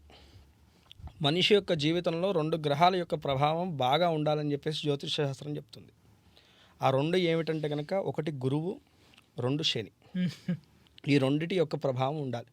ఇంకోటి నవగ్రహాల యొక్క సంచారం కూడా చూస్తే, వాళ్ళ యొక్క టైం పీరియడ్ కూడా చూస్తేను అన్నిటికన్నాను గురువు శని మాత్రమే ఎక్కువ సమయాన్ని సంచరిస్తూ ఉంటారు. సంచారం అంటే కనుక ఒక రాశి నుంచి ఇంకో రాశికి వెళ్ళేటువంటి టైం పీరియడ్ సంచారము అంటారు. అలా గురుగ్రహము ఒక రాశి నుంచి ఇంకో రాశిలోకి వెళ్ళడానికి 1 year పడుతుంది. అలా 1 yearలో సంచారం జరిగిన తర్వాత మనకి ప్రతి సంవత్సరం ఒక పుష్కరం వస్తుంది ఒక్కొక్క నదికి. మేషరాశికి గంగా నది అని చెప్పేసి, ఇంకో రాశికి ఇంకోటి. అలా ఈ గురుగ్రహం అనేటువంటిది ఏ రాశిలోకి మనకి ఆ సంచారం ట్రావెల్ చేస్తారో ఆ యొక్క రాశిలోకి ప్రవేశించగానే ఆ నదికి పుష్కరం వస్తుంది. ఆ విధంగా గురుగ్రహం అనేటువంటివి సంవత్సరం పీరియడ్, శనైశ్వరుడు అనేటువంటి వాడు 2.5 years వన్స్ ట్రావెల్ చేస్తారన్నమాట వేరే రాశిలోకి. అయితే ఈ యొక్క గురుగ్రహం యొక్క ప్రభావం మనిషి మీద ఎందుకు ఎక్కువగా ఉండాలంటే కనుక, గురువు అనేటువంటి వాడు అదృష్ట గ్రహం. మనిషి యొక్క జీవితంలో అదృష్టం కానీ లక్ కానీ ఫేవర్ చేయాలంటే కనుకను గురుబలం అనేటువంటిది కంప్లీట్గా ఉండాలి. మనిషి యొక్క జీవితంలో అదృష్టం అంటే కనుక ఏందండి, లక్ అంటే ఏ పనైనా సరే చాలా సులభంగా మనకి పూర్తి అయిపోవాలంటే కనుక గురుబలం ఉన్నటువంటి సమయంలో ఆ పనిని చేయడం వల్ల త్వరగా సిద్ధిస్తుంది అని చెప్పేసి జ్యోతిష శాస్త్రం. అలాగే మనిషి యొక్క జీవితంలో అదృష్ట యోగాలు అంటే గృహయోగం కానీ, వాహన యోగం కానీ, వివాహ యోగం కానీ, ఇలాంటివి జీవితంలో ఏవైతే మేజర్ స్టెప్స్ ఉంటాయో అవన్నీ కూడా అనుగ్రహించేటువంటి వాడు కూడాను గురువు. ఓకే. అందుకనే మన ఇంట్లో ఏదన్నా పెద్ద శుభ కార్యక్రమం పెట్టుకున్నప్పుడు జ్యోతిష్యుడి దగ్గరికి వెళ్ళిన తర్వాత ఫస్ట్ అడిగేటువంటి ప్రశ్న, మా అబ్బాయి గురుబలం ఉందా అండి, మా అమ్మాయి గురుబలం ఉందా అండి అని. ఎందుకంటే కనుక ఈ గురుబలం వల్ల మనం ఇంట్లో పెట్టుకున్నటువంటి ఆ శుభ కార్యక్రమం కంప్లీట్నెస్ని త్వరగా సిద్ధింపజేస్తుంది. అంటే ఏ అడ్డంకు లేకుండా ఫైనాన్షియల్గా కానీ, కుటుంబ వ్యవస్థ పరంగా కానీ ఏ అడ్డంకులు లేకుండా మనం అనుకున్నటువంటి శుభ కార్యక్రమం అంటే కనుక చిన్న విషయం కాదు. అవును, అవును. సెలబ్రేషన్ అనేటువంటిది మన యొక్క ఇండియన్ కల్చర్లో చాలా పైమెట్లో ఉంటుంది. వివాహం కానీ, గృహప్రవేశం కానీ ఏది చూసుకున్నా సరేను ఈ గురుబలం మీద ఆధారపడి ఉంటుంది. ఫస్ట్ ఆఫ్ ఆల్స్ మనం ఇల్లు కొందాము, ఏదో ఇంట్లో బ్యాంక్ బ్యాలెన్స్లో ఒక 30 లక్షలు ఉన్న ఇల్లు కొందామని చెప్పేసి మనం సిద్ధపడంగానే సరిపోదు. ఈ గురుబలం అనేటువంటిది లేకపోతే మనకి ఏ ఇల్లు నచ్చదు, నచ్చింది మనకి ఫేవరబుల్గా రాదు. ఈ రకంగా ఏదో రకమైనటువంటి ఇబ్బంది అనేటువంటిది గురుబలం తక్కువగా ఉన్నటువంటి వాడికి ఇబ్బందిని పెడుతూనే ఉంటుంది. ఓకే. అలాగే చాలామంది చెప్తుంటారు, మ్యాచెస్ చూస్తున్నామండి, అనుకున్నాము ఎంత వెతికినా సెట్ అవ్వట్లేదు. అలాగే కొంతమందికి ఎంగేజ్మెంట్ అయిన తర్వాత కూడా నా మ్యాచ్ క్యాన్సిల్ అయిపోతుంది. అప్పుడు ఏంటంటే కనుక ఈ గురుబలం అనేటువంటిది క్షీణించి మిగతా పాపగ్రహాలు, కుజగ్రహం కానీ మిగతా గ్రహాల యొక్క ప్రభావం పెరగడం వల్ల వీటికి ఆ యొక్క నెగిటివ్ ఫలితాలు అనేటువంటిది జాతకుడి మీద చూపిస్తూ ఉంటాయి అన్నమాట. కాబట్టి ఇక్కడ ప్రధానంగా ఓవరాల్గా చెప్పదగినటువంటి ఫలితం ఏంటంటే కనుక గురుబలం అనేటువంటిది మానవుడికి చాలా ముఖ్యం. అదే వాడికి ఆత్మస్థైర్యాన్ని కానీ, వాడికి లక్కని కానీ, ఉన్నతిని కానీ చేకూర్చేటువంటి గ్రహము బృహస్పతి. ఓకే. సో ఇది మనకి అంటే దేవతలకి గురువు అని కూడా అంటారు. అంతే కదండి, దేవతలందరికీ కూడా బృహస్పతి గురువు. అలాగే ఇందాక మనం చెప్పుకున్నట్టుగా వ్యాపార రంగంలోనూ ఎదుగుదల రావాలంటే కనుకను బుధుడి యొక్క ఆధీనంలో ఉంటుంది. ఇక ఉద్యోగ రంగంలో ఉన్నతి రావాలంట, ఉద్యోగంలోనూ స్థిరత్వం పొందాలన్నా గురువు యొక్క బలం ఉండాలి. ఓకే. మంచి జాబ్ ఆపర్చునిటీస్ రావాలన్నా, ప్రమోషన్స్ కానీ, శాలరీ హైక్ కానీ ఇవన్నీ కూడాను మనకి దేవగురువు యొక్క ఆధీనంలో ఉంటుంది. ఇప్పుడు ప్రమోషన్లు చాలామంది వస్తారు, ఏమంటే ఈ సంవత్సరంలో నాకు ప్రమోషన్ ఉందా లేదా చూడండి అంటారు. అలా ఈ యొక్క ప్రమోషన్స్ ఇలాంటివన్నీ కూడాను ఈ యొక్క బృహస్పతి యొక్క ఆధీనంలో. అంటే జీవితంలో ఉన్నత స్థాయికి వెళ్ళాలి, మంచి డెవలప్ అవ్వాలి అంటే గురువు అనుగ్రహం ఏం లేదండి, గురువు బలం ఉండాలి షైన్ అవ్వాలంటే. ఇక ఓవరాల్గా అంతే, ఓవరాల్గా మనిషి యొక్క జీవితంలో అన్ని విధాలుగా షైన్ అవ్వాలంటే కనుక బృహస్పతి యొక్క అనుగ్రహం. ఒక మనిషికి ఏంటంటే లిక్విడ్ వేసి పాలిష్ పడితేనో షైనింగ్ ఎలా వస్తుందో అలా బృహస్పతి యొక్క దశలో మొత్తం కూడాను వాడికి అన్ని విధాలైనటువంటి అనుకూల ఫలితాలు కలిగి వాడికి అన్నీ కూడా సమకూరుతాయి. ఓకే. అంటే ఎన్నో రోజుల నుంచి చాలామంది ప్లాన్ చేస్తుంటారు ఒక ఇల్లు కొందామని, ఫైనాన్షియల్గా అన్ని రకాలుగా సహకారం ఉన్నా సరే అది ముందు పడదు. ఎందుకంటే కనుక గురుబలం లేకపోవడం వల్ల, శుభగ్రహం యొక్క ఫలితం లేకపోతే కనుక ఇలాంటివి ఇబ్బంది పెడుతూ ఉంటాయి అన్నమాట. రైట్. సో నెక్స్ట్ వీనస్, శుక్రగ్రహం. ఇక శుక్రుడు ఇందాక మనం చెప్పుకున్నటువంటి లవ్ టాపిక్కి ప్రధానమైనటువంటి గ్రహం శుక్రగ్రహం. ఓకే. మనిషి యొక్క జీవితంలో ఏంటంటే కనుక అండి ఎఫెక్షన్, అది భార్యాభర్తల మధ్య కానీ, మన పార్ట్నర్తో కానీ, అది లవ్ కానీ ఏదైనా సరేను. ఆఖరికి ఏంటంటే కనుక అండి ఈ యొక్క పార్ట్నర్షిప్ వ్యాపారంలో కూడాను వాళ్ళిద్దరి మధ్య సఖ్యత. ఈ పార్ట్నర్షిప్ వ్యాపారంలో కూడా మనం ఏం చూస్తామంటే కనుక ఇప్పుడు చాలామంది చేస్తున్నది పార్ట్నర్షిప్ వ్యాపారం. దాంట్లో కొంతమంది ఏంటంటే కనుక జర్నీ బాగానే స్టార్ట్ చేస్తారు, కొంచెము దాంట్లో ఎండింగ్స్ రాగా నేను ఇద్దరి మధ్య గొడవలు అయిపోయేసి వాళ్ళు ఏమనుకుంటారంటే చాలా ఫస్ట్ పేపర్ మీద పెట్టినప్పుడు సంకల్పము చాలా దూరం వెళ్తుంది కానీ వాళ్ళ యొక్క మార్గం మాత్రము అంత సఖ్యత, తర్వాత వాళ్ళ ఆలోచనలు కూడా బాగా మారిపోతుంది. దీనికి ప్రధానం ఏంటంటే ఇదంతా శుక్రగ్రహం వల్ల, శుక్రగ్రహము బుధుడు వల్ల. ఓకే. ఈ యొక్క కాంబినేషన్ వల్ల ఏంటంటే కనుక అండి ఈ బలం లేకపోతే, బలం బాగుంటే కనుకను వాళ్ళ జర్నీ చాలా దూరం వెళ్తుంది. ఈ బలం సరిగ్గా లేకపోతే, శుక్రబలం సరిగ్గా లేకపోతే కనుక వాళ్ళిద్దరి మధ్య అండర్స్టాండింగ్ ఇబ్బందులు చాలా వస్తాయి. ఓకే. అలాగే భార్యాభర్తల మధ్య ఈ రోజుల్లో చూసుకుంటే కనుక ఆ సఖ్యత, ఎఫెక్షన్ తగ్గిపోవడానికి కూడాను శుక్రబలాలు అనేటువంటిది కారణం. శుక్రబలం ఎప్పుడైతే కనుక అధికంగా ఉంటుందో మనిషికి మధ్య ఎఫెక్షన్ కానీ, అలాగే వాళ్ళ మాట మీద ఒక నమ్మకం కానీ, ఆ మనిషి మీదను ఒక ప్రేమ అనేటువంటిది బాగా పెరగడానికి కారణము శుక్రగ్రహం. శుక్రుడు కలత్రకారకుడు. కలత్రము అంటే కనుక భార్య భర్త అని చెప్పేసి అర్థం వస్తుంది. కారకుడు శుక్రుడు అనమాట. మంచి అనుకూల వివాహం పొందాలంటే అంటేను ఒక జాతకం తెచ్చాడు, నేను అనుకున్న వివాహం వాళ్ళిద్దరు బాగుండాలి ఫ్యూచర్లో, అంటే ఫ్యూచర్ నిర్ణయిస్తుంది. దానికి తోడేందంటే కనుక మీరు వచ్చారు గురువుగారు నా జాతకం పరంగాను నేను అనుకున్న పెళ్ళి అవుతుందా లేదంటే కనుక మా అమ్మ నాన్న చూసిన పెళ్ళి అవుతుందా అంటే కనుక ఫస్ట్ మేము చూసేది శుక్రబలం. ఓకే. ఈ శుక్రబలం వల్ల ఏంటంటే కనుక మీకు అనుకూలతమైనటువంటి వివాహం కలుగుతుంది. అంటే మీ ఇందాక మీరు చెప్పినట్టు ఆ బుధుడు శుక్రుడు శుక్రుడు కాంబినేషన్, ఓకే. అది ప్రేమ. ఆ, ఇక్కడ ఏంటంటే కనుక ఫస్ట్ ఆఫ్ ఆల్ మీకు ఒక అమ్మాయి నచ్చింది, మీకు 10 సంబంధాలు తెచ్చారు. మీ అమ్మ వాళ్ళు ఏంటంటే కనుకను వాళ్ళ బ్యాక్గ్రౌండ్, వాళ్ళ ఫ్యామిలీ ఇదంతా చూస్తున్నారు. మీకు మాత్రం ఒక అమ్మాయి నచ్చింది. ఇప్పుడు మీ మనసులో ఉన్నటువంటి అమ్మాయితో పెళ్ళి అవుతుందా, లేదా అమ్మా నాన్న వాళ్ళు చూసినటువంటి పెళ్ళి అవుతుందా అనేటువంటి సందేహం కూడా చాలా మందికి ఉంటుంది.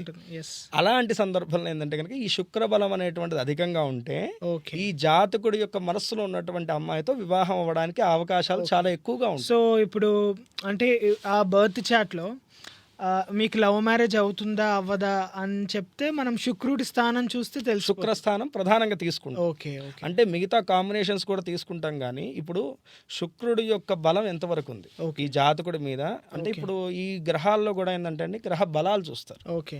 అంటేను నేను ఇక్కడ కూర్చున్నాం, మన ఇద్దరం కూడా పోటాపోటీ, మన ఇద్దరిలో ఎవరికి బలం ఎక్కువ ఓకే అనేటువంటి చూసి ఇది నెగ్గుతుందా గ్రహం, అది నెగ్గుతుందా అంటేను ఈ యొక్క కాంపిటీషన్. ఇప్పుడు గురువు కూడా వివాహం చేసేవాడు, వాడేంది పెద్దలు నిర్ణయించినటువంటి వివాహాన్ని సూచించేటువంటి వాడు గురుగ్రహం. ఓకే. ప్రేమ వివాహాన్ని సూచించేటువంటి వాడు శుక్రగ్రహం. శుక్రుడు బలంగా ఉంటే ప్రేమ వివాహం అవ్వడానికి ఛాన్సెస్ ఎక్కువ ఉంటుంది, పెద్దలు నిర్ణయించినటువంటి వివాహం అవ్వడానికి.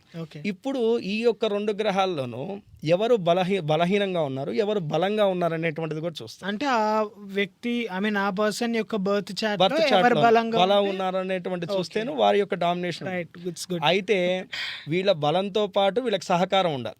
ఇప్పుడు ఏదైనా పని చేయాలంటే కనుక పెద్ద సంకల్పం చేసుకున్నాం, ఆ పని కంప్లీట్ అవ్వాలంటే కనుక కొంచెం సహకారం కావాలి కదా. అప్పుడు ఏంటంటే కనుక ఈ 2 గ్రహాలు వారి యొక్క పక్కన ఉన్నటువంటి గ్రహాల యొక్క సహాయం తీసుకుని ఈ యొక్క బర్త్ చార్ట్ లోను వారి యొక్క సంకల్పాన్ని నెరవేరుస్తాయి. ఇంత ఉంటుంది అంటే జ్యోతిష. ఎందుకంటే ఇన్డెప్త్ గా నేను ఎందుకు చెప్తున్నా అంటే ఇందాక మనం అనుకున్నాం కదా గ్రహాలు పైపైన చూడడానికి లేదు, ఇంత క్యాలిక్యులేషన్ చేయాలి. కొన్ని స్థానాలు ఏంటంటే ఇప్పుడు ఈ 7వ స్థానాన్ని మామూలుగా వివాహ స్థానం అంటాం. 7, 5 ఇలా కొన్ని స్థానాలను చూసి మనం నిర్ణయిస్తాం వివాహం విషయం. ఈ యొక్క 7వ స్థానంలో గురువు శుక్రుడు పడ్డారనుకోండి, అది 2 వివాహ స్థానమే. ఇప్పుడు ఇందాక నేను చెప్పినట్టుగా వీళ్ళిద్దరికి యుద్ధం జరుగుతుంది, గ్రహ యుద్ధం అని కూడా జరుగుతుంది. గ్రహ యుద్ధం జరిగినప్పుడు ఏంటంటే ఆ యొక్క స్థానంలో నాకు బలం ఉందా, మీకు బలం ఉందా అనేటువంటి జ్యోతిష్య శాస్త్రం నిర్ణయిస్తుంది.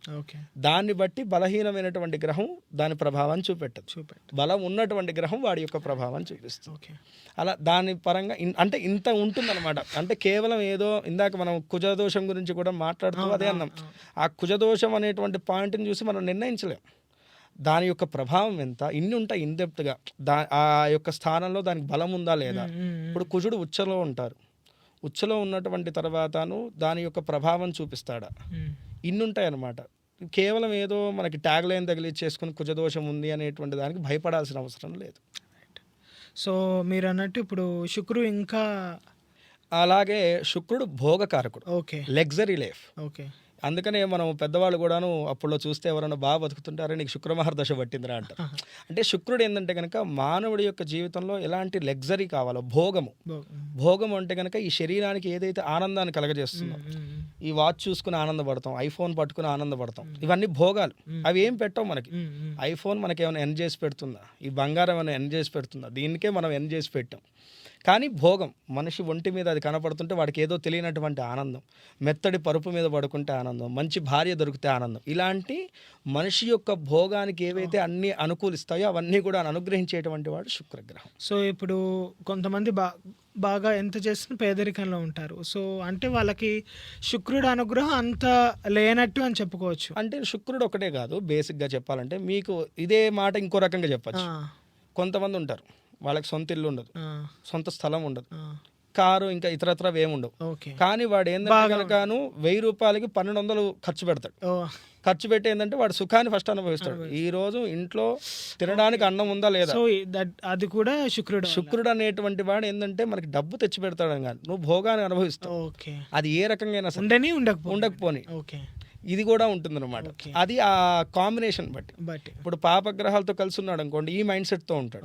శుభగ్రహాలతో కలిసి ఉన్నప్పుడు ఏంటంటే కనుక మీరు అన్నట్టుగా ఎర్న్ చేస్తూ వాడి యొక్క సెక్యూరిటీని కూడా చూసుకుంటూ ఈ యొక్క భోగాన్ని అనుభవిస్తుంటాడు. అంటే నిరంతరం ఆ యొక్క జీవితాన్ని ఎదుగుదల చేసుకుంటూ వెళ్తాడు. ఒక ఇల్లు కట్టుకోవడం, ఒక కారు కొనుక్కోవడం, ఇలా. అంటే ఈ కాంబినేషన్ బట్టి వాడి యొక్క మైండ్ సెట్ అనేటువంటిది కూడా డిపెండ్ అయ్యి ఉంటుంది. డిపెండ్ అయ్యి. ఆ రకంగా అనమాట. సో మనం నెక్స్ట్ మోస్ట్ ఇంపార్టెంట్, అందరూ భయపడే గ్రహం అసలు శని అంటేనే భయపడిపోతారు. ఏంట్రా నాకు శనిలా దాపరించామని అంటారు. అసలు ఏంటి శని గ్రహంకి ఎందుకు అంత భయపడతారు జనాలు? అసలు నిజంగా అంత భయపడాల్సిన అంత అవసరం ఉందా? మంచి ప్రశ్న. ఇందాక నుంచి నేను కుజదోషం తర్వాత వెయిట్ చేస్తున్న ప్రశ్న శని. ఎందుకంటే దీని మీద అపోహలు ఎక్కువ, అవగాహన చాలా. అంటే దీని మీద ఉన్నటువంటి విషయ అవగాహన కన్నా తెలియనటువంటి విషయాల మీద భయం ఎక్కువ మనకి. కాబట్టి ఫస్ట్ దీని మీద ఒక మనం అవగాహన తెచ్చుకునేటువంటి ప్రయత్నం చేయాలి. శని కర్మకారకుడు. ఓకే. మనం ఈ యొక్క జన్మెత్తిన ఇంకో జన్మెత్తిన దీన్ని మనం భావిస్తాము, ఖచ్చితంగా నమ్ముతాం. హైందవ ధర్మాన్ని పాటించేటువంటి వాడిని కూడా కర్మ సిద్ధాంతాన్ని ఖచ్చితంగా నమ్ముతాడు. జ్యోతిష్యానికి కర్మ సిద్ధాంతానికి కూడా లింక్ ఎక్కడ ఉందంటే కనుక ఈ గ్రహాల వల్లే. ఓకే. ఇప్పుడు నువ్వు ఈ యొక్క జన్మ ఎత్తావు దేనికి? నువ్వు పూర్వజన్మలో చేసుకున్నటువంటి పుణ్యాల ద్వారా మంచి జన్మని నువ్వు పొందావు.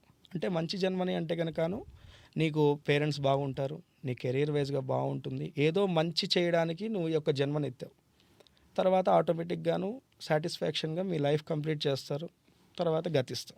సో వాట్ ఎవర్ అంటే మనం ఇంతకుముందు చేసుకున్న పాపాలు కానీ పుణ్యాలు కానీ ఈ దాని ద్వారా 3 కర్మలు ఉంటాయండి. ఓకే. సంచిత కర్మ. ఓకే. పూర్వజన్మలో మనం ఆ కర్మను పట్టుకునే ఈ యొక్క జన్మను ఎత్తుతాం. ఓకే. అంటేను మీరు పూర్వజన్మలో నా దగ్గర అప్పు చేశారు, నాకు తీర్చలేదు, నన్ను ఎంతో తిప్పించారు, ఆ రుణం ఉండిపోతుంది.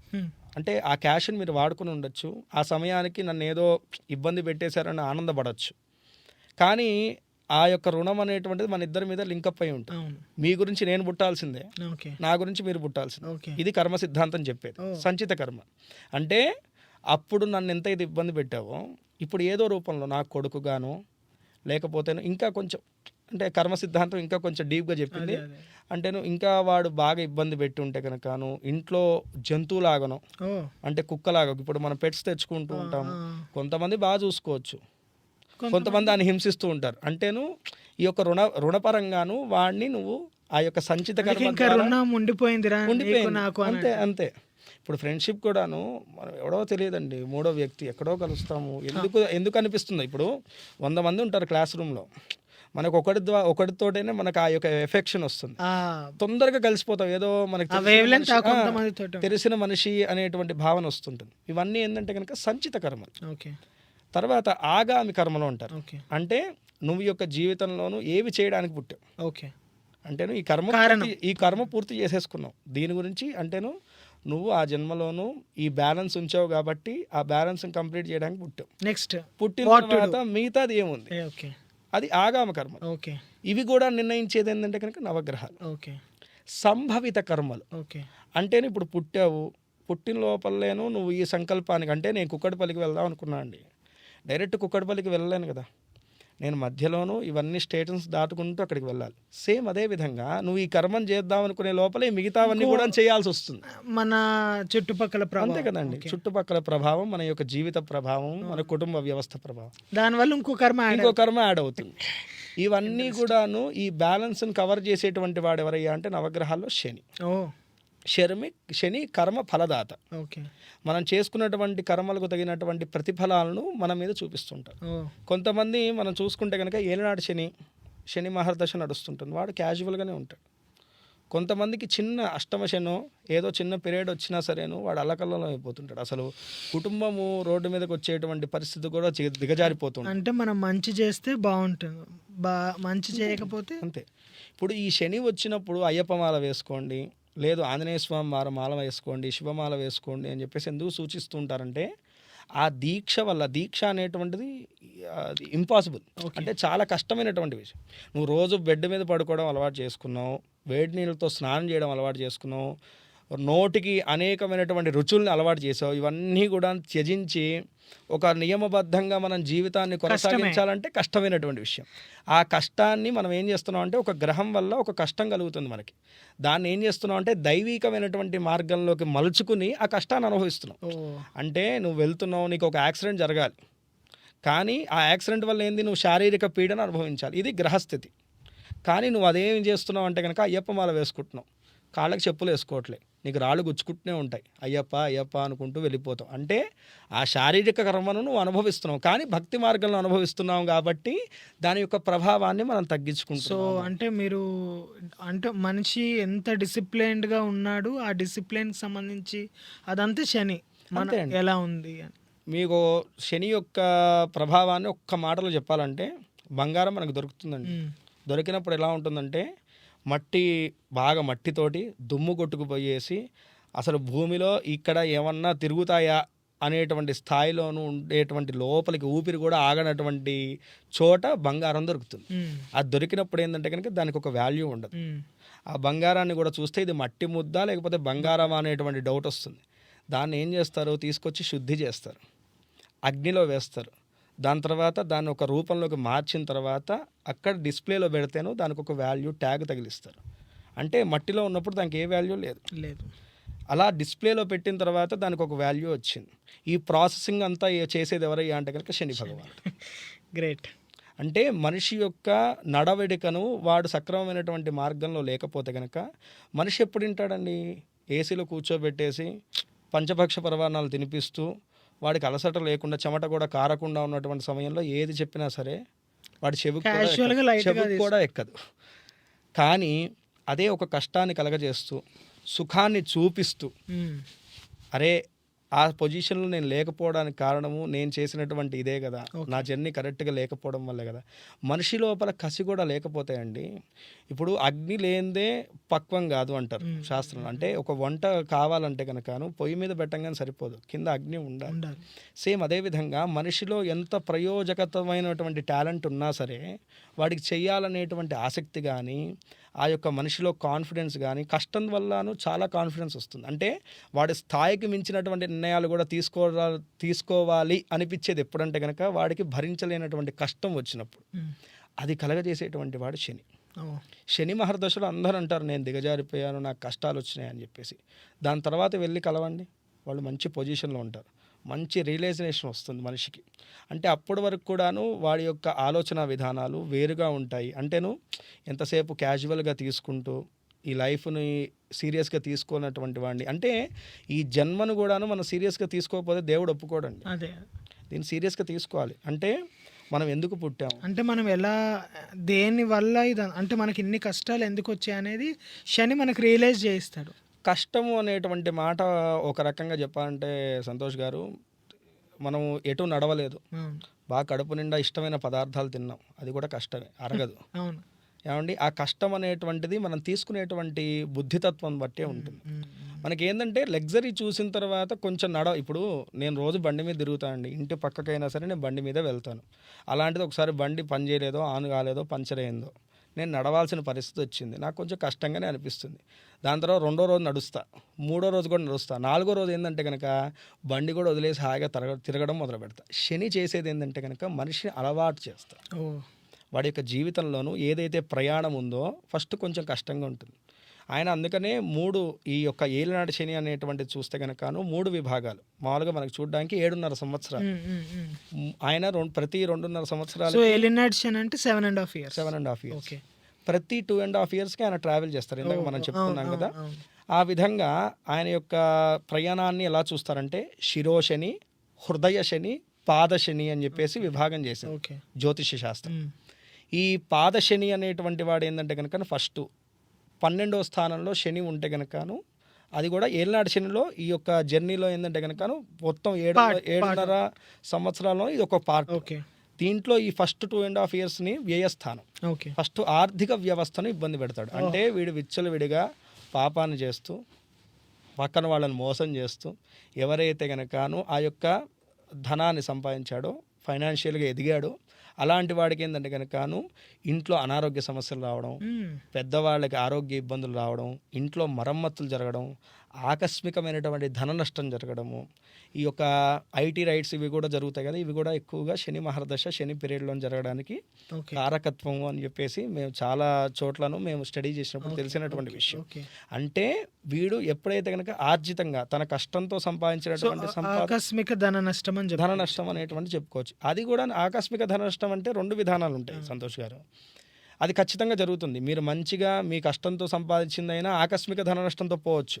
కానీ ఈ శని దగ్గర అలా జరగదు. ఓకే. మీరు ఎప్పుడైతే కనుక అధర్మంగా సంపాదించినటువంటి సంపాదన ఉంటుందో దానికి సో నష్టం నేను ఎక్కువగా ఎన్ని ఉంటుంది. తప్పులు చేస్తే శని నన్ను అంత అంత బాధ ప్రభావాన్ని ఓవరాల్ గా చూపిస్తుంది. శని అంతే గురించి చెప్పు. అంతే అండి. ఇంకొకటి మీరు అన్నట్టు discipline, hard work, hard work ఈ రెండు. ఖచ్చితంగా ఇస్తాడు శని. ఓకే. సో మనం ఎంత బాగుంటే మనకి అంతే అండి. అంత శని మనకు అనుగ్రహిస్తాడు. సో అయితే శని ఇస్ నాట్ ఏ అంటే చెడ్డ గ్రహం అని కాదు. పాపగ్రహం అనేటువంటిది అంటే జ్యోతిష్య శాస్త్రపరంగా పాపగ్రహమే. ఓకే. కాబట్టి ఏదో మనకు పాపం చేసి పెడతాడని కాదు. ఓకే. శని వల్ల ఎందుకు భయపడతామంటే కనుక అండి, ఈ యొక్క 9 గ్రహాల్లో కూడాను శని అనేటువంటి వాడు మన కర్మలను మనకు చూపిస్తాడు. ఇప్పుడు నిన్నుగా ఎవడైతే ప్రశ్నిస్తాడో వాడు నీకు ఎప్పుడైనా చెడ్డవాడు. ఓకే. అంతే కదండి. నీ లోపాలు ఎవడైతే చూపిస్తాడో అవును, వాడు నీకు చెడ్డవాడు. చెడ్డవాడే. నువ్వు ఏది చేసినా చప్పట్లు కొట్టేవాడు నీకు ఎప్పుడు మంచిగా. సేమ్ ఈజీ సింపుల్గా మనం ఒక విషయంగా శని గురించి చెప్పుకోవాలంటే కనుక ఇది బాగుంది. శని నిన్నుగా చూపిస్తాడు. అది నీకు నచ్చట్లేదు. ఆయన మంచి గ్రహం అంటే కాదు. నా తప్పులన్నీ ఎత్తి చూపిస్తాడు. అంతే. ఓకే. నువ్వు చేసావయ్యా, ఇది కాదు నీ లైఫ్, ఇటు పక్క వెళ్ళు అంటాడు. కొంచెం తోస్తాడు. ఇప్పుడు తండ్రి ఉన్నాడండి, తల్లి చేసినంత ప్రేమ చూపెట్టాడు తండ్రి, కొంచెం హార్ష్గా బిహేవ్ చేస్తాడు. అంత మాత్రం ప్రేమ లేనట్ట. ఏం చేస్తాడు, స్విమ్మింగ్ పూల్ చూసి ఒక పిల్లవాడు భయపడుతుంటే కనుకను కొంచెం ధైర్యం చెప్పి ఆ ఒడ్డుకు కూర్చోబెడతాడు, కాళ్ళు ఆడిస్తాడు, ఫస్ట్ లోపలికి దింపుతాడు, మెల్లిగా వదిలేస్తాడు. వదిలేసినంత మాత్రం తండ్రి నేను చంపుదాం అనుకుంటున్నాడా? లేదు, నీ యొక్క జీవితంలో ఇది నేర్చుకుని ఆయన, దీని ద్వారా నువ్వు ఉన్నతికి చేకూరుతావు. సేమ్ శని కూడా అదే. శని ఏంటంటే కనుకను మన ఒక గాడ్ ఫాదర్గా మనకి ఒక గైడ్ చేసేటువంటి వాడు శని. ఓకే. ఒక మాటలో చెప్పాలంటే కనుక. సో అంటే ఈ ఏలినాటి శనిలోనే చాలా ఎఫెక్ట్స్ అన్ని ఉంటాయి. ఇందులోనే నేను చెప్పా కదా, ఈ 3 భాగాలు ఉంటాయి. ఇందాక మనం పాత శని గురించి మాట్లాడాం, ఫైనాన్షియల్గా, ఆరోగ్యపరంగా, ఎవరికి ఇంట్లో వాళ్ళకి అనారోగ్య సమస్య. ఇక మనకి హృదయ శని వస్తాయి. ఈ హృదయ శనినే జన్మ శని అంటారు. ఓకే. ఈ జన్మస్థానంలో వచ్చినప్పుడు ఏంటంటే కనుక అండి మనకి అనారోగ్య సమస్యలు రావడం, ఓకే, ఇబ్బందులు కలుగుతూ ఉండడం, మన చుట్టూ ఉన్నటువంటి వాతావరణం కొంచెం మనల్ని ఇబ్బంది పెడుతూ ఉండడం, ఈ రకమైనటువంటి వాతావరణాన్ని ఈ జన్మశని కలగజేస్తూ ఉంటుంది అన్నమాట. అంటే నువ్వు ఇప్పుడు ఆఫీస్కి వెళ్ళాము, మనకు అక్కడ ఎన్నో సంవత్సరాల నుంచి చేసినటువంటి ఆఫీస్ అయినా సరే ఇప్పుడు మనకు కొత్తగా ఉంటుంది, నచ్చదు. చుట్టూ ఉన్నటువంటి వాళ్ళు మన గురించి మాట్లాడుకుంటున్నారా, మనల్ని ఎవరో నెగిటివ్గా చేద్దామని చూస్తున్నారు, ఇలాంటి భావన మనలో పెరిగిపోవడం, విసుగుదల రావడము, అలాగే ఆరోగ్యం సహకరించకపోవడము, ఇవన్నీ కూడాను జన్మశని వల్ల కలుగుతుంటాయి. అంటే ఒకప్పుడు ఎంతో హార్డ్ వర్క్ చేసినటువంటి మనమే ఇప్పుడు చిన్న పని చేసినా త్వరగా అలసిపోతూ ఉంటాం. ఇలా శారీరకమైనటువంటి బాధలు జన్మశని వల్ల కలుగుతుంటాయి. ఓకే. అంటేను వీటి యొక్క ఇంపాక్ట్ కూడా ఇందాక మనం చెప్పినట్టుగా ఆ కర్మాలని బట్టే దాని యొక్క ఇంపాక్ట్ అనేటువంటిది అధికంగా ఉంటుందా తక్కువగా ఉంటుందా అనేటువంటిది కూడాను డిపెండ్. మళ్ళీ అగైన్ మనం ఏం చేసామన్న దాన్ని బట్టే ఉంటుంది. జ్యోతిష్యానికి కర్మకు పూర్తిగా సంబంధం ఉంది. ఎవరితో అయ్యా అంటే కనుక శనితోటి. ఓకే. శని దగ్గర నుంచి స్టార్ట్ అవుతుంది కౌంట్ డౌన్. మిగతా గ్రహాలన్నీ కూడా వాళ్ళ కాంబినేషన్ వల్లను వారి యొక్క ఫలితాలను చూపిస్తూ ఉంటారు. అది ఫైనాన్షియల్ వ్యూవర్స్, ఆడియన్స్ అందరూ ఏం గుర్తుపెట్టుకోవాలంటే ఎప్పుడు హార్డ్ వర్క్ చేయాలి, డిసిప్లైన్డ్గా ఉండాలి, మంచి పని చేయాలి, లేకపోతే శని మీ నెత్తి మీద ఉంటుంది. అంతే. మన పని మనం చేసుకుంటూ వెళ్తాయండి, ఎవరిని ఇబ్బంది పెట్టడు. అంటే ఇప్పుడు కర్మను తప్పించుకోలేటువంటి ఫలితం ఎవరికి లేదు. అంతే. ఇంతమందికి జ్యోతిష్యం చెప్పేటువంటి వాడి నాకైనా సరే ఆ శని పీరియడ్ వచ్చినప్పుడు దానికి తగినటువంటి జాగ్రత్తలు నేనేం తీసుకోవాల్సిందే, మీకైనా చెప్పాల్సిందే, తప్పదు. అంతే. దాని యొక్క ప్రభావం అనేటువంటిది 100% ఉంటుందా, 10% ఉంటుందా, 50% ఉంటుందా అనేటువంటిది మన మీద డిపెండ్ ఉంటుంది. ఆ 10% అయితే కనుక ఖచ్చితంగా ఎవరు తప్పించుకునేటువంటిది కాదు. అంటే ఇప్పుడు మీరు హాస్పిటలైజ్ అవ్వాల్సినటువంటి చోట ఏదో చిన్న తలనొప్పితోటో జ్వరంతో ఒక 2 రోజులు ఇంట్లో పడుకుంటారు, మళ్ళీ మీరు. సో ఇప్పుడు మనం చాలా మందిలో చూస్తుంటాం, చాలా మంది లేజీగా ఉంటారు, ఏ పని వెంటనే చేయరు, ప్రతిదానికి బద్దకిస్తాడు. సో శని ప్రభావం పూర్తిగా వాళ్ళకి తక్కువగా ఉందని, వాళ్ళ మీద బాగుందనుకోండి. అంటే ఈ శని ఉండేటువంటి స్థానాలను కూడాను మంచి స్థానాలు, అంటే ఆయన కంప్లీట్గా ఆయన యొక్క ప్రభావం చూపెట్టడానికి కొన్ని అనుకూల స్థానాలు ఉంటాయి. ఓకే. ఆయన కొంచెం అనుకూల స్థానంలో లేకపోతే ఆ యొక్క శని ప్రభావం లేదనుకోండి, వీరి మీద వ్యతిరేక ఫలితాలు కూడా ఉంటాయి. శని ఉండడమే, అనుకూలంగా ఉండడమే చాలా మంచిది జీవితం మీద అని చెప్పేసి పూర్తిగా ఓవరాల్గా ఒక మాట చెప్పుకోవచ్చు. ఇక ఈ జన్మ శని తర్వాత వచ్చేటువంటిది శిరోశని. అంటే ఇక కంప్లీట్గా ఈ శరీరాన్ని మొత్తం కూడా శని స్కానింగ్ చేసాడు. అంటే నీ కర్మ ప్రారంధాలన్నీ కూడా కడిగేసాడు. ఈ 7.5 సంవత్సరాల్లో మొదటి 2.5 సంవత్సరాలు అయిపోయింది, తర్వాత 2.5 సంవత్సరాలు అయిపోయింది, ఇప్పుడు ఆఖరి 2.5 సంవత్సరాలు శిరోశని. ఈ శిరోశని వచ్చినప్పుడు ఏంటంటే కుటుంబ వ్యవస్థ మీద నీకు శని యొక్క ప్రభావం చూపిస్తాడు. కుటుంబ వ్యవస్థతోటి మనకి ఎప్పటి నుంచో ఉన్న గొడవలు, ఆస్తి తగాదాలు, ఇవన్నీ కూడాను రెట్టింపు అవడాలన్నా తగ్గాలన్నా ఏదైనా, అంటే ఇక్కడ మీరు గమనిస్తే మనిషి 3 యొక్క రుణాలతోటి బాగా ఇబ్బంది పడుతుంటారు. ఒకటి డబ్బు వ్యవహారంలో బాగా అసలు మత్తెక్కేసి తిరుగుతూ ఉంటారు. 2 వాడి మీద వాడికి ఓవర్ కాన్ఫిడెన్స్ ఉంటుంది. 3 కుటుంబంతో సరిగ్గా ఉండరు, ఎవరిని లెక్క చేయరు. ఫస్ట్ ఆఫ్ ఆల్ నేను ఎవరిని లెక్క చేయాలి, నా జీవితంలో వాళ్ళే నా దగ్గరికి వస్తారు అనేటువంటి ఈగో స్ట్రాటజీ బాగా పెరిగిపోతుంది మనిషి. ఈ 3టిని కంట్రోల్ చేసేది ఏలినాటి. అంటే ఈ 3 వ్యవస్థల్లో నీకు రియలైజేషన్ తెచ్చేస్తుంది. పాదశని అయ్యేసరికి నీ యొక్క ఆర్థిక వ్యవస్థను ఎంతవరకు జాగ్రత్తగా ఉంచుకోవాలి, ఎంతవరకు నిన్ను అది కాపాడుతుంది, అంతే కదండి. ఇప్పుడు మనం ఏమనుకుంటాం, డబ్బు ఉంటే సరిపోతుంది అనుకుంటాం, ఎడారిలోకి పోతాము, డబ్బులు ఇసిరేస్తేనూ మనకి ఆహారం దొరికేస్తుందా, అక్కడ వరకు ప్రయాణం చేయాలి కదా, డబ్బు నీకు అక్కడేం కాపాడట్లే. ఆ విధంగా డబ్బు నిన్ను ఎంతవరకు కాపాడుతుంది, నీ యొక్క శరీరం నువ్వు ఏదైతే నేను అనుకుంటున్నావో అది నిన్ను నువ్వు ఎంతవరకు నువ్వు పరిపూర్ణంగా ఉన్నావో, నిన్ను అది ఎక్కడి వరకు సాటిస్ఫాక్షన్ చేస్తుంది అనేటువంటి చూపిస్తుంది. ఇక 3 నీ యొక్క కుటుంబ వ్యవస్థ నీకు సపోర్టివ్గా లేకపోతే కనుక నీ బతికేంది. ఇప్పుడు శరీరం కాళ్ళు చేతులు ఆడుతున్నంతసేపు మనకెవరు అవసరం లేదండి. ప్యారలైజ్ అయ్యాము ఏమండి, వృద్ధాప్యం వస్తుంది, నడవలేనటువంటి స్థితికి వెళ్తాం. అలాంటి సమయంలో మనల్ని ఎవరో ఒకళ్ళు ఆదుకోవాలి కదా. ఈ రోజుల్లో కష్టం చెప్పుకోవడానికైనా ఒక మనిషి ఉండాలి కదా. మనం ఏంటంటే కనుక ఈ డబ్బు అనేటువంటి మత్తుతో చాలామంది తన చుట్టూ ఉన్నటువంటి వ్యవస్థను కూడా కోల్పోతున్నాడు. అది ఎప్పుడు రిలీజ్ అవుతాడు, ప్యారలైజ్ అయినాక, బెడ్డెడ్ అయిన తర్వాత రిలీజ్ అవుతాడు. అప్పుడు ఎవరైనా వస్తారు, అప్పుడు సంపాదించుకుందామన్నా వీడు అవసరానికి బతిలాడుతున్నాడు అనుకునేసి ఎవరు చూడండి కూడా చూడరు. కానీ ఇది ముందుగానే మనకి తెలియజేసేటువంటి వాడు ఎవరంటే కనుక శని. సో ఓవరాల్గా అన్ని పారామీటర్స్లో మనకి ఒక మంచి లైఫ్లో లెసన్ ఇచ్చేవాడు ఎవరంటే శని. ఏమండి, ఒకటి సపోటా చెట్టు ఉంది, వేప చెట్టు ఉంది, రెండింటిని పక్కన పెడితే మీరు దేని వైపు చూస్తారు? సపోటా వైపు. గురుగ్రహం సపోటా. ఓకే, అందరికి గురుబలం కావాలి. శని వేప చెట్టు మనకి ఏది దగ్గరికి రాకుండా చూస్తుంది. ఫస్ట్ ఆఫ్ ఆల్ నీకు దగ్గరికి వచ్చిన తర్వాత కాదు, నువ్వు వేప చెట్టు గాలి పీల్చినా, వేప చెట్టు కింద కూర్చున్నా అనారోగ్యం కానీ ఏది కూడా నీ దగ్గరికే రాదు. సేమ్ అలాగే శని యొక్క పీరియడ్ ఉన్నప్పుడు ఏంటంటే కనుకను ఫస్ట్ ఆఫ్ ఆల్ కష్టం అనేటువంటి చేదుగా ఉంటుంది, ఎందుకంటే మంచి చేస్తుంది కదా.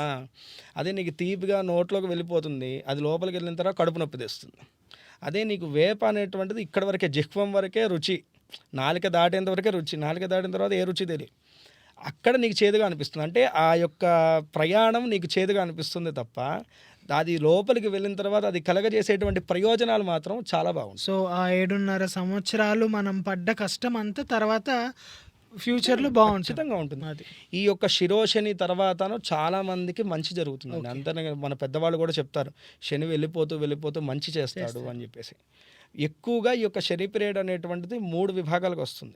బాల్యంలో వచ్చేస్తుంది, చిన్న వయసులోను, విద్యా సమయంలో ఉన్నప్పుడు, అప్పుడు ప్రభావం అనేటువంటిది చాలా తక్కువగా చూపిస్తుంది. యవ్వన స్థితిలో ఒకసారి వస్తుంది, అంటేను మనం ఉద్యోగ వ్యవస్థలోనూ కొంచెం మన యొక్క జీవితం ఎదుగుతున్నప్పుడు ఈ యొక్క స్థితిలో వచ్చినప్పుడు మాత్రమే మనకు ప్రభావం అధికంగా అనిపిస్తుంది. ఎందుకంటే అనిపిస్తుంది అంటే కనుక సక్రమంగా తీసుకెళ్తుంది కాబట్టి, కరెక్ట్ వే జర్నీ కాబట్టి. అంతే కదండి.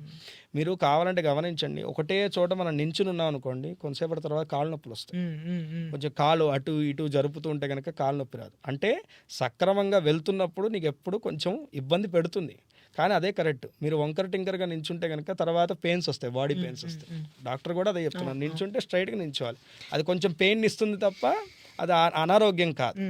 ఎప్పుడైతే వంకర టింకరగా మనం అటు ఇటు నించుంటామో అది తర్వాత దాని ప్రభావం చూపిస్తుంది. సేమ్ అంతే మన యొక్క జీవితంలో ఏంటంటే కనుక మనం అడ్డదారి తొక్కుతున్నప్పుడు ఈ శని భగవానుడు సక్రమమైనటువంటి మార్గంలోకి మారుస్తాడు. రైట్. ఇప్పుడు అందరికీ చాలా నాకు తెలిసిన అపోహలు అన్నీ పోయి ఉంటాయి. So discipline, hard work and మనం ఎంత కష్టపడితే శని మనకు అంత సహకరిస్తుంది. రైట్. ఇదేంటంటే కనుక మనం ఈ ఏలినాటి శని అనేటువంటిది గోచారం. అంటే గోచారం అంటే జాతకంలోనే జ్యోతిష్యంలోనే 2 జాతకము గోచారము. ఓకే. అంటే రాశి పరంగా ప్రతి మనిషికి ఒక నక్షత్రం ఉంటుంది. ఆ నక్షత్రం ఒక రాశిలో ఉంటుంది. ఆ రాశికి ఎప్పుడైతే కనుకను ఆ శని సంచారం జరుగుతుందో దాన్ని ఏలినాటి శని అంటారు. ఇంకోటి ఏంటంటే అష్టమ శని. శని 8వ స్థానంలో, శని నుంచి 8వ స్థానంలో ఉన్నటువంటి రాశికి అష్టమ శని అంటారు. ఈ యొక్క అష్టమ శని ప్రభావం అనేటువంటిది ఆరోగ్యం మీద, ఓకే, అలాగే వృత్తిపరమైనటువంటి జీవితం మీద ప్రభావాన్ని చూపిస్తుంది అంటారు. ఆరోగ్యం, స్వల్ప అనారోగ్య సమస్యలు, ఇవన్నీ కూడాను నేను ఇందాక చెప్పా కదా సంతోష్ గారు. ఏదంటే ఈ శని ప్రభావం ఎంత ఉంటుంది అంటే కనుక వాడి యొక్క జాతకం మీద, వాడు చేసుకున్నటువంటి కర్మల మీద డిపెండ్ అయి ఉంటుంది. జాతకంలో కూడాను శని బలంగా ఉండాలి. బలంగా ఉన్నటువంటి వాడికి ఈ యొక్క అష్టమ శనులు కానీ ఏలినాటి శనులు వచ్చినప్పుడు అంత ఇబ్బంది ఉండదు. అంటే 3వ వ్యక్తి అదే రాశివాడు ఎంత ఇబ్బంది పడుతున్నాడో వీడు కూడా ఖచ్చితంగా అంతే ఇబ్బంది పడాలని లేదు.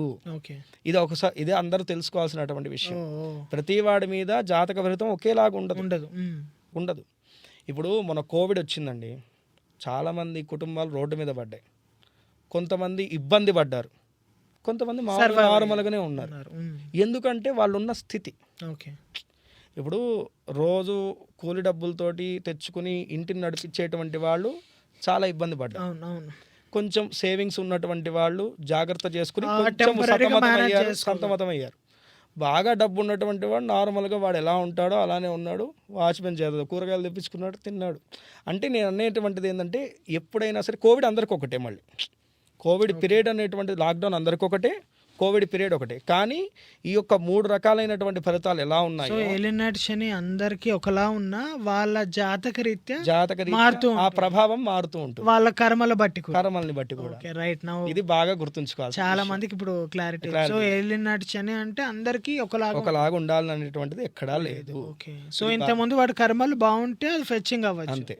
బాగాలేదు, వాడి డిసిప్లిన్ హార్డ్ వర్క్ లేదు వాడి దగ్గర అంటే ఇంకా కిందకి వెళ్ళిపోతారు. రైట్. అలాగే ఇంకా అర్ధాష్టమ శని. ఈ యొక్క గోచారంలో 3 దోషాలు. ఏలినాటి శని అయిపోయింది, మెయిన్ ఇందాక చెప్పాం కదా, పాద హృదయ శిరోశని, అది మెయిన్. అసలు ప్రతి వాళ్ళు భయపడేది కూడా ఏలినాటి శని. తర్వాత అష్టమ శని, ఇది 2.5 years మాత్రమే ఉంటుంది అష్టమ శని. తర్వాత ఇక అర్ధాష్టమ శని, ఇది కూడా 2.5 years.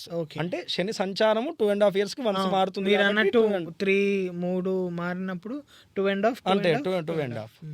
ఇప్పుడు శని ఎప్పుడైతే మారుతాడో వీళ్ళకి వెళ్ళిపోతుంది. ఎవరికి? అష్టమ శనికి, అర్ధాష్టమ శనికి వెళ్ళిపోతుంది. ఆ రకంగా అనమాట.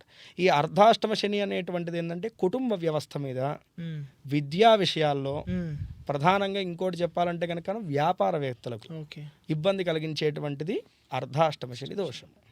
ఇదనమాట. ఈ యొక్క ప్రభావాలు కూడా ఇందాక మనం మాట్లాడుకున్నట్టే ఉంటుంది. వాటికి పరిహారాలు చేసుకుంటే కనుకను ఏదైనా సరే అండి, దైవీకము మార్గము అనేటువంటిది ఏంటంటే ఇప్పుడు మనం ప్రదక్షిణాలు చేయమని చెప్తాం, మనం చేసిన కర్మ పోగొట్టుకోవడానికి. ఇందాక నేను చెప్పా కదా అయ్యప్ప మాల్లో ఏదైతే సారాంశం చెప్పానో, ఇక్కడ మనం చెప్పేటువంటి ఈ ప్రదక్షిణాలు కానీ క్షేత్రానికి కానీ వెళ్ళండి అని చెప్పడంలో ఉన్నటువంటి అంతరార్థం కూడా ఏంటంటే ఆ శారీరక బాధను దైవికమైనటువంటి మార్గంలో నీకు ఇబ్బంది లేకుండా కలగజేసుకుంటా. సో 1+1 2 అవ్వడానికి, అంతే. రైట్. ఇప్పుడు మీరు 108 ప్రదక్షిణాలు చెప్తారండి. 108 ప్రదక్షిణాలు మనిషి కొంచెం ఇబ్బంది పడితే చేస్తాడు. మాటగా మాట ఉన్న సత్యం మాట్లాడుకోవాలి. అది దేవుడి దగ్గర కానివ్వండి, ఎక్కడైనా సరే.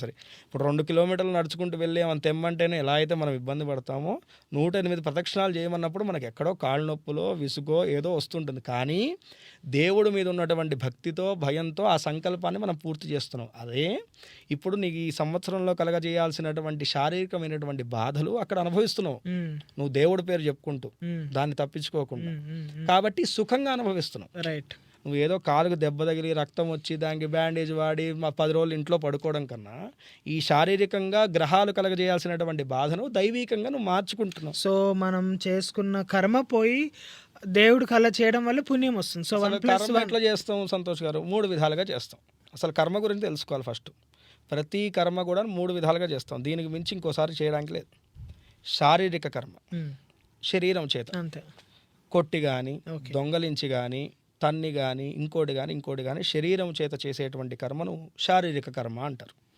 తర్వాత మానసిక కర్మ. తర్వాత ఈ మానసిక కర్మ ఏంటంటే కనుకను మనస్సులో ఒకటి పెట్టుకుంటాం, బయటకు ఒకటి చెప్తూ ఉంటాం. వీడిని లోపల అనేకంగా తిట్టుకుంటూ ఉంటాం, బయటకి ఇంద్రుడు చంద్రుడు అని చెప్పేసి పొగుడుతూ ఉంటాం.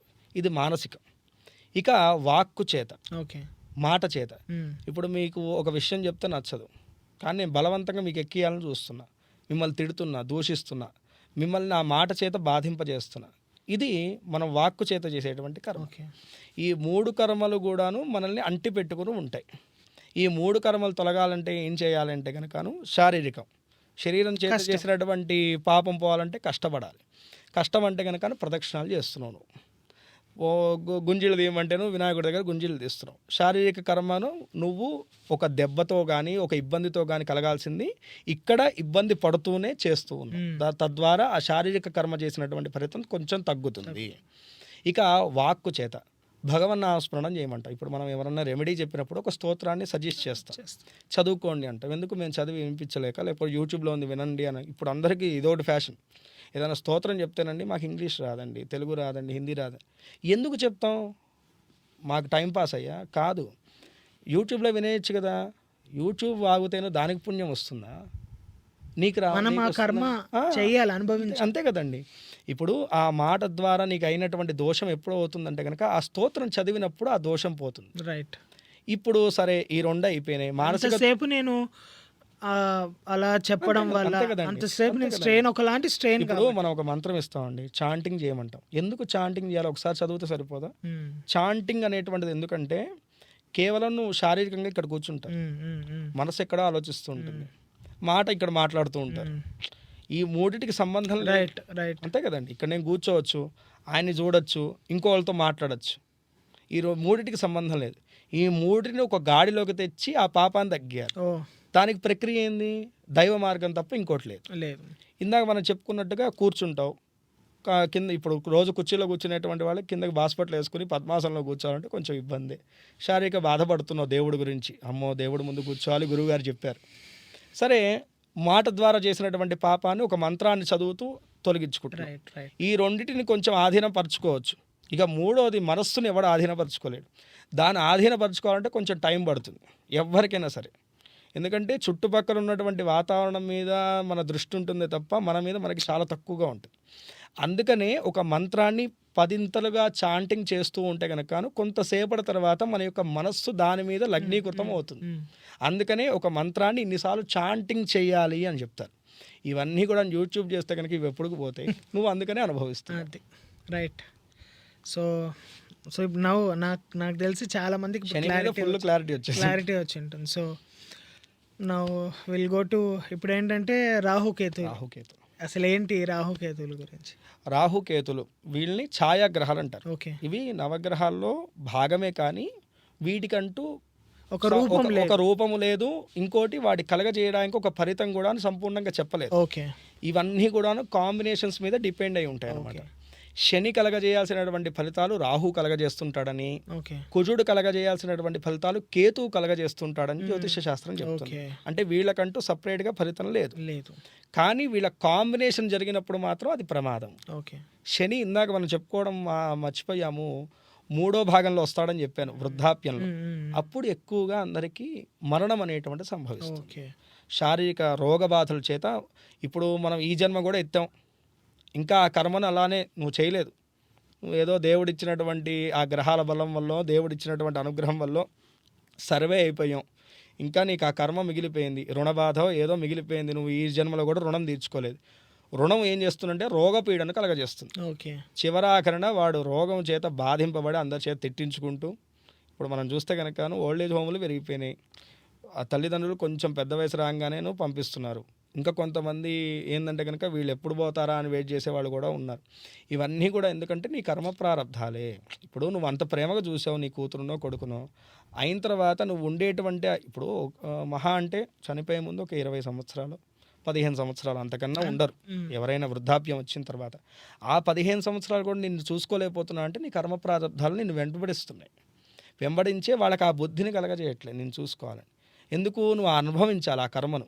ఏమంటే నేను ఇన్ని రోజులు ఇంత సంపాదించా, వాడిని మోసం చేసి వీడిని మోసం చేసి సంపాదించా, మా కొడుకులకి కూతురికి పెట్టా, అయినా చివరాఖరికి ఆ డబ్బు నేను చూసుకున్నా ఇంట్లోంచి పంపించేశారు.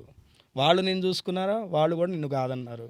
ఇవన్నీ కర్మ ప్రారంభం. సో ఇవి రాహుకేతు కాంబినేషన్ శని వల్ల, శని యొక్క ప్రభావాన్ని రాహు శని యొక్క కాంబినేషన్ వచ్చినప్పుడు ఖచ్చితంగా ఏంటంటే ప్రమాదాలు, ఓకే. యాక్సిడెంట్స్ జరగడం, యాక్సిడెంట్స్లో చనిపోవడము, దాని తర్వాత హాస్పిటలైజ్ అయ్యి ఆపరేషన్లో ఫెయిల్ అయ్యి చనిపోవడము, ఇవన్నీ కూడా ఈ ఫెయిల్యూర్స్ అన్నీ కూడా ఎక్కడొస్తాయంటే కనుకను రాహు. చాలామంది ఆత్మహత్య చేసుకుంటారు. ఆ టైం వరకు వాళ్ళు ఎంతో స్ట్రాంగ్గా ఉన్నా సరే చాలా వీక్ అయిపోయేసి వాళ్ళకి ఏమైందో తెలియదు, ఆత్మహత్య చేసుకుంటారు. అలా మెంటల్ డిప్రెషన్కి రాహు ఏంటంటే కనుక అండి అంధకారానికి ప్రకీర్తి. ఓకే. ఎంతో స్ట్రాంగ్గా, ఎంతో మెచ్యూర్డ్గా ఉన్నటువంటి మనిషి కూడాను కొన్నిసార్లు అసలు ఏం సందర్భాల్లో ఆలోచిస్తారో. వీక్ అయిపోయి ఏం ఆలోచిస్తారో తెలియదు, వాళ్ళు ఏం చేస్తుంటారో మనకు అర్థం కాదు. అలాంటి సందర్భాలు కలగజేసేటువంటి వాడు ఎవరంటే కనుక రాహు. ఓకే. అలాగే లవ్ ఫెయిల్యూర్స్ అవ్వడము, సూసైడ్ చేసుకోవడము, ఓకే. ఇవన్నీ కూడాను రాహు యొక్క ఆధీనంలోనే ఉంటాయి. రాహు అనేటువంటి వాడు ప్రమాదకరమైనటువంటి గ్రహం. అలాగే ప్రధానంగా మనం ఇంకో మాట చెప్పుకోవాల్సింది ఏంటంటే కనుక రాహు యొక్క ప్రభావం వల్లే మనం ఈ యొక్క దురలవాట్లకు చాలా లోబడతాం. మనిషి యొక్క జీవితంలోనూ దురలవాట్లకు బాగా లోబడడానికి, వాడు వ్యసనపరుడు అయిపోవడానికి ప్రధాన కారణం ఏంటంటే ఏదైనా అవ్వచ్చు రాహు. అది అమ్మాయి కానివ్వండి, మద్యం కానివ్వండి, ఇతరత్ర ఇంకేమైనా కానివ్వండి, జూదం కానివ్వండి, ఏదైనా సరే. అంటే వీళ్ళకి ఏంటంటే కనుక అండి ఎవడైతే మనల్ని ఇబ్బంది పెడతారో వాడి మాట చాలా త్వరగా ఎక్కుతుంది. మన ఇంటి వాళ్ళు కానీ, మన వ్యవస్థ కానీ, వీళ్ళు ఎంతకంటే ఈ యొక్క రాహు ప్రభావం ఎంతవరకు దిగజారుస్తుందంటే మనిషిని వాడికి ఇష్టమైనటువంటి పని చేయడానికి ఎంతకైనా దిగజారుతుంది. ఓకే. ఆ స్థితికి తీసుకెళ్తుంది రాహు యొక్క ప్రభావం. అంటే నా బిడ్డ, నా తల్లి, నా అనేటువంటిది కూడా ఉండదు ఒక్కొక్క సందర్భాల్లో. అంటే జ్యోతిష శాస్త్రంలో డీప్గా రాహు యొక్క ప్రభావము, ఇంపాక్ట్ అనేటువంటిది వీడి మీద ఉంటే గనక ఆ స్థానానికి కూడా వెళ్తాడు మనిషి. అలా అనమాట. సో నెక్స్ట్ కేతువుని జ్ఞానకారకుడు అంటారు. ఓ. కొంతమంది ఏంటంటే కనుక మనం చూస్తే ఎన్నో తెలివితేటలు ఉంటాయి, వాడు ఎప్పుడు మూర్ఖుడిలా ప్రవర్తిస్తూ ఉంటాడు. కొంతమందికి ఏంటంటే తెలివితేటలు ఉంటాయి, వాడు వైరాగ్యాన్ని పొందుతుంటాడు. చిన్న వయసులోనే పెద్ద పెద్ద మాటలు మాట్లాడుతుంటాడు. నాకు ఇవేం వద్దు, నాకు ఇవేం పట్టవు, నేను అదేంది హిమాలయాలకు వెళ్ళిపోతాను, లేకపోతే సన్యాసం తీసుకుంటుంటాను. ఈ యొక్క వైరాగ్య స్థితిని కలగజేసేటువంటి వాడు కేతువు. మూర్ఖ స్థితిని కలగజేసేటువంటి వాడు కూడా కేతువే. ఈ యొక్క డిపెండెంట్ ఎప్పుడు ఉంటుందంటే కనుక ఆ యొక్క గ్రహం యొక్క ప్రభావాన్ని బట్టి డిపెండ్ అయి ఉంటుంది. సో కేతు బాగాలేకపోతే అంత మనిషి ఏంటంటే కనుక తను ఎంత మెచ్యూరిటీ ఉన్నా, ఎంత చదువు ఉన్నా సరేను సరిగ్గా ఉండడు. ఎప్పుడు తన యొక్క జీవితంలో ఎదుగుదల అలా మొండిగా ఉండడం, బాగాలేకపోతే అంత మొండిగా ఉంటాడు. బాగుంటే కనుక ఓవర్ మెచ్యూరిటీ అంటే ఇవన్నీ కూడాను మనకి కేవలమే, ఇవన్నీ కూడా మీరు అనవసరంగా డబ్బులు సంపాదిస్తున్నారు, ఇవన్నీ మనకి ఏం చేయవు అంటే ఓవర్ మెచ్యూర్డ్గా మాట్లాడడం. అంటేను ఈ రెండు కూడా ప్రమాద స్థితిలో, అంతే కదండి. మనిషి ఏంటంటే కనుక ఒక స్థాయి వరకు అనుభవించాలి, తర్వాతే వైరాగ్యాన్ని పొందాలి. గరికపాటి వారు కూడా చాలా సందర్భాల్లో చెప్తారు ఏంటంటే కనుకను మనిషి జీవితంలో అన్నీ అనుభవించాలి. ఎప్పుడు రావాలి వైరాగ్యం అంటే కనుక ఇంకా నా శరీరం నాకు సహకరించదు అనే టైంలో వైరాగ్యం రావాలే తప్ప అప్పుడు కూడా వైరాగ్యం రాకపోతే వాడి జీవితం వ్యర్థం. అంటే ఇంకా కోడల్ని తిట్టుకుంటూ, కొడుకుల్ని తిట్టుకుంటూ బతకడం కన్నా ఆ టైంలో వైరాగ్యాన్ని తెచ్చుకుని దైవ మార్గంలోకి వెళ్తే కనుక ఇప్పటికైనా ముక్తి లభిస్తుందని చెప్తారు. ఆ విధంగా వైరాగ్యం అనేటువంటిది కూడా సరైనటువంటి స్థితిలో రావాలి. ఎప్పుడు పడితే అప్పుడు వస్తే కనుక జీవితం నాశనం అయిపోతుంది. అంటే జీవితం అంటే వీడిని అంటిపెట్టుకున్నటువంటి కుటుంబ వ్యవస్థ దెబ్బతింటుంది. ఇప్పుడు చిన్నప్పటి నుంచి చదివిపించారు, ఎందుకు ఎంతో కష్టాలు పడి, నాన్న ఒక్కోసారి ఫీజు కట్టడానికి డబ్బులు ఉంటాయి ఉండవు, అయినా కానీ అప్పో సప్పో తెచ్చి చదివిపించి పెద్దవాడు అయిన తర్వాత వీళ్ళ ఆశంతా ఏంది, రేపొద్దున వీడు పెద్ద అయ్యి ప్రయోజనకరమైన నన్ను ఏదో చూసుకుంటాడు అనేటువంటి భావన. అప్పుడు నువ్వు పెద్ద అయిన తర్వాత నీ జ్ఞానం వచ్చి నువ్వు వైరాగ్యం పొంది నాకు ఇవన్నీ వద్దు, మీరెవరో నాకు వద్దు, నేను భగవంతుడి మార్గంలోకి వెళ్ళిపోతా అంటే కనుక అది ప్రమాదం. సో ఇట్లాంటి వాటన్నిటికీ కేతువు జ్ఞానాన్ని అంటే మనిషి యొక్క బుద్ధిని ప్రభావితం చేస్తూ ఉంటాడు అన్నమాట. అంటేను కాంబినేషన్ బట్టి మళ్ళీ శనితో కేతువు కలిస్తే కనుకను ఈ యొక్క అతి వైరాగ్యం వస్తుంది. రాహుతో కేతువు యొక్క దృష్టి పడడం వల్ల, లేకపోతే కనుక కుజుడితో పడడం వల్ల ఈ యొక్క దుర్వ్యసనాలు, మొండిగా ప్రవర్తించడము, పిల్లవాడు చెడిపోవడము, చేతికి అందకపోవడం, ఇలాంటివి జరుగుతూ ఉంటాయి అన్నమాట. అయితే ఈ యొక్క కాలసర్పదోషం ఉండడం వల్ల కూడాను ఆకస్మికమైనటువంటి ధన నష్టాలు. ఈ యొక్క కాలసర్పదోషం అంటే రాహు కేతుల మధ్యలో అన్ని గ్రహాలు ఉండిపోతాయి. ఈ రాహు కేతులని సర్పాకారం, ఒకటి తల ఒకటి తోక, ఒక పాము మధ్యలోనూ మిగతావన్నీ కూడా నోట్లోకి వెళ్ళినటువంటి పదార్థాలన్నీ కూడా ఎలా అయితే చుట్టూరా ఏమి కనపడకుండా ఉంటాయో ఆ విధంగానే జ్యోతిష్యంలో కూడా ఏంటంటే రాహుకేతుల మధ్య అన్ని గ్రహాలు ఉంటే కనుక వారు కలగజేసేటువంటి ప్రభావాన్ని కలగజేయలేరు. మిగతా 7 గ్రహాలు ఈ 2 గ్రహాల అంతే. దీన్ని కాలసర్పదోషము అంటారు. ఇది ఏంటంటే కనుక ఆ ఉన్నటువంటి స్థానాన్ని బట్టి వైవాహిక జీవితం మీద కొంతమందికి ఏంటంటే కనుక 2 వివాహాలు అయితే 3 వివాహాలు అయితే ఏది నిలబడదు. ఏదో 10 రోజుల్లో చేసుకోవడం, 20 రోజులు అట్లా. కొంతమందికి సంతానం అసలు ఎన్ని ట్రీట్మెంట్స్ తీసుకున్నా ఎంత చేసినా సరే కలగదు, మిస్క్యారేజ్ అయిపోవడం, ఇవన్నీ కూడా జరుగుతుంటాయి. కొంతమందికి ఆకస్మిక ధన నష్టం, సో ఇవన్నీ ఒక పీక్స్కి వెళ్ళిపోతారు, సడన్గా పేకలతో కట్టినటువంటి కోటలా కూలిపోతుంటారు. ఎందుకంటే కనుక ఈ యొక్క రాహుకేతుల యొక్క ప్రభావం. అలాగే యాక్సిడెంట్స్ వంటివి ఎక్కువగా జరుగుతుంటారు. కొంతమంది చూస్తుంటే కనుక ఎప్పుడు తరచుగా యాక్సిడెంట్ అవుతుంటుంది. వాళ్ళు 2 నెలలకో 3 నెలలకో ఏదో చేయి కట్టుతుంటారు, కాలసర్పదోషం. అచ్చా, ఇవి ప్రభావితం చూపిస్తుంటాయి. ఇప్పుడు అసలు కాలసర్పదోషం అంటే కూడా దేని వల్ల అనే ఐ మీన్ ఇప్పుడు అర్థమైంది. కాలసర్పదోషం అనేటువంటిది మనిషి యొక్క జాతకం మీద కన్నా ఈ యొక్క ప్రపంచం యొక్క వ్యవస్థ మీద ఎక్కువగా చూపిస్తుంది. అంటే ఇప్పుడు కాలసర్పయోగంలో ఉన్నప్పుడు మనకి మొన్న ఆ షడ్గ్రహ కూటమి వచ్చింది, అప్పుడే మనకి కోవిడ్ అనేటువంటిది ప్రబలీకృతమైంది. ఎందుకంటే మిగతా గ్రహాల యొక్క ప్రభావం ఉందనుకోండి, ఇలాంటి చెడు వ్యాధులన్నీ కూడా వ్యాపించకుండా ఆ యొక్క విశ్వాన్ని రక్షిస్తూ ఉంటాయి. మొన్న కూడాను మనకి ఒక వ్యాధి ఏదో ప్రబలీకృతమైంది, కానీ అది కోవిడ్ అంత ప్రభావాన్ని మన మీద ఎందుకు చూపెట్టలేకపోయిందంటే మిగతా అప్పుడులాగా గ్రహస్థితి లేదు. ఓకే, అందుకని దాన్ని మనం అధిగమించగలిగినాం. ఆ రకంగా అయితే వెరీ రేర్ అలా రావటం, రేర్, చాలా రేరు. వచ్చినప్పుడు మనం చిన్నపాటి అంటేను ఒకటి ఎంత జాగ్రత్త తీసుకున్నా సరేను దాని యొక్క ప్రభావం చూపిస్తుంది.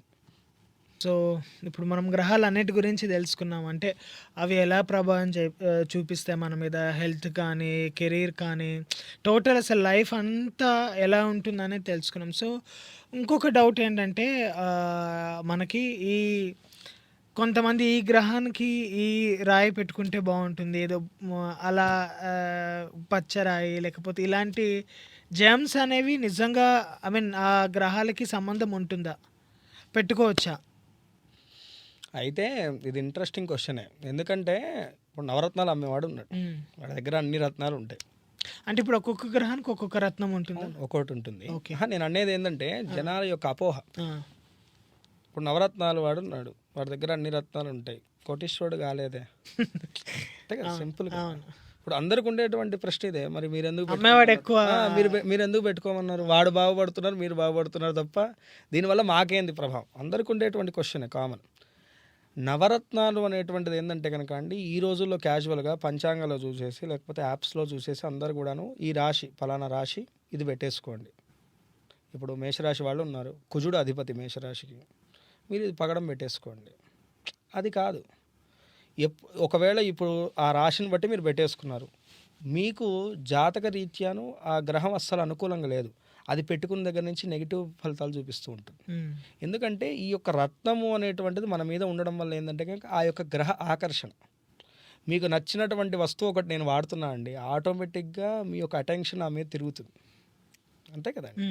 ఇప్పుడు మీకు ఎప్పటి నుంచో ఐఫోన్ కొనాలని కోరిక, కానీ కొనేటువంటి స్తోమత లేదు, నేను వాడుతున్నా, ఒక్క క్షణం దాని వైపు చూస్తాం, అంటే ఆ అటెన్షన్ గ్రాప్ చేసుకుంటాం. సేమ్ అదే విధంగా గ్రహాలకి ప్రీతిపాత్రమైనటువంటి రత్నాలు కొన్ని ఉన్నాయి, ఒక్కొక్క గ్రహానికి ఒక్కొక్కటి. ఇప్పుడు మనకి సూర్యుడికి వెళ్తేనే కెంపు, చంద్రుడికి ముత్యము, అలా కుజుడికి పగడము, బుధుడికి పచ్చ, ఇలా మనకు ఒక్కొక్క గ్రహానికి ఒక్కోటి. గురువుకి కనకపుష్యరాగం అని చెప్పేసి, శుక్రుడికి వజ్రము, శనికి నీలము, రాహు గోధుమేధుకము, ఇలా ఒక్కొక్క గ్రహానికి ఒక్కోటి ఉంది.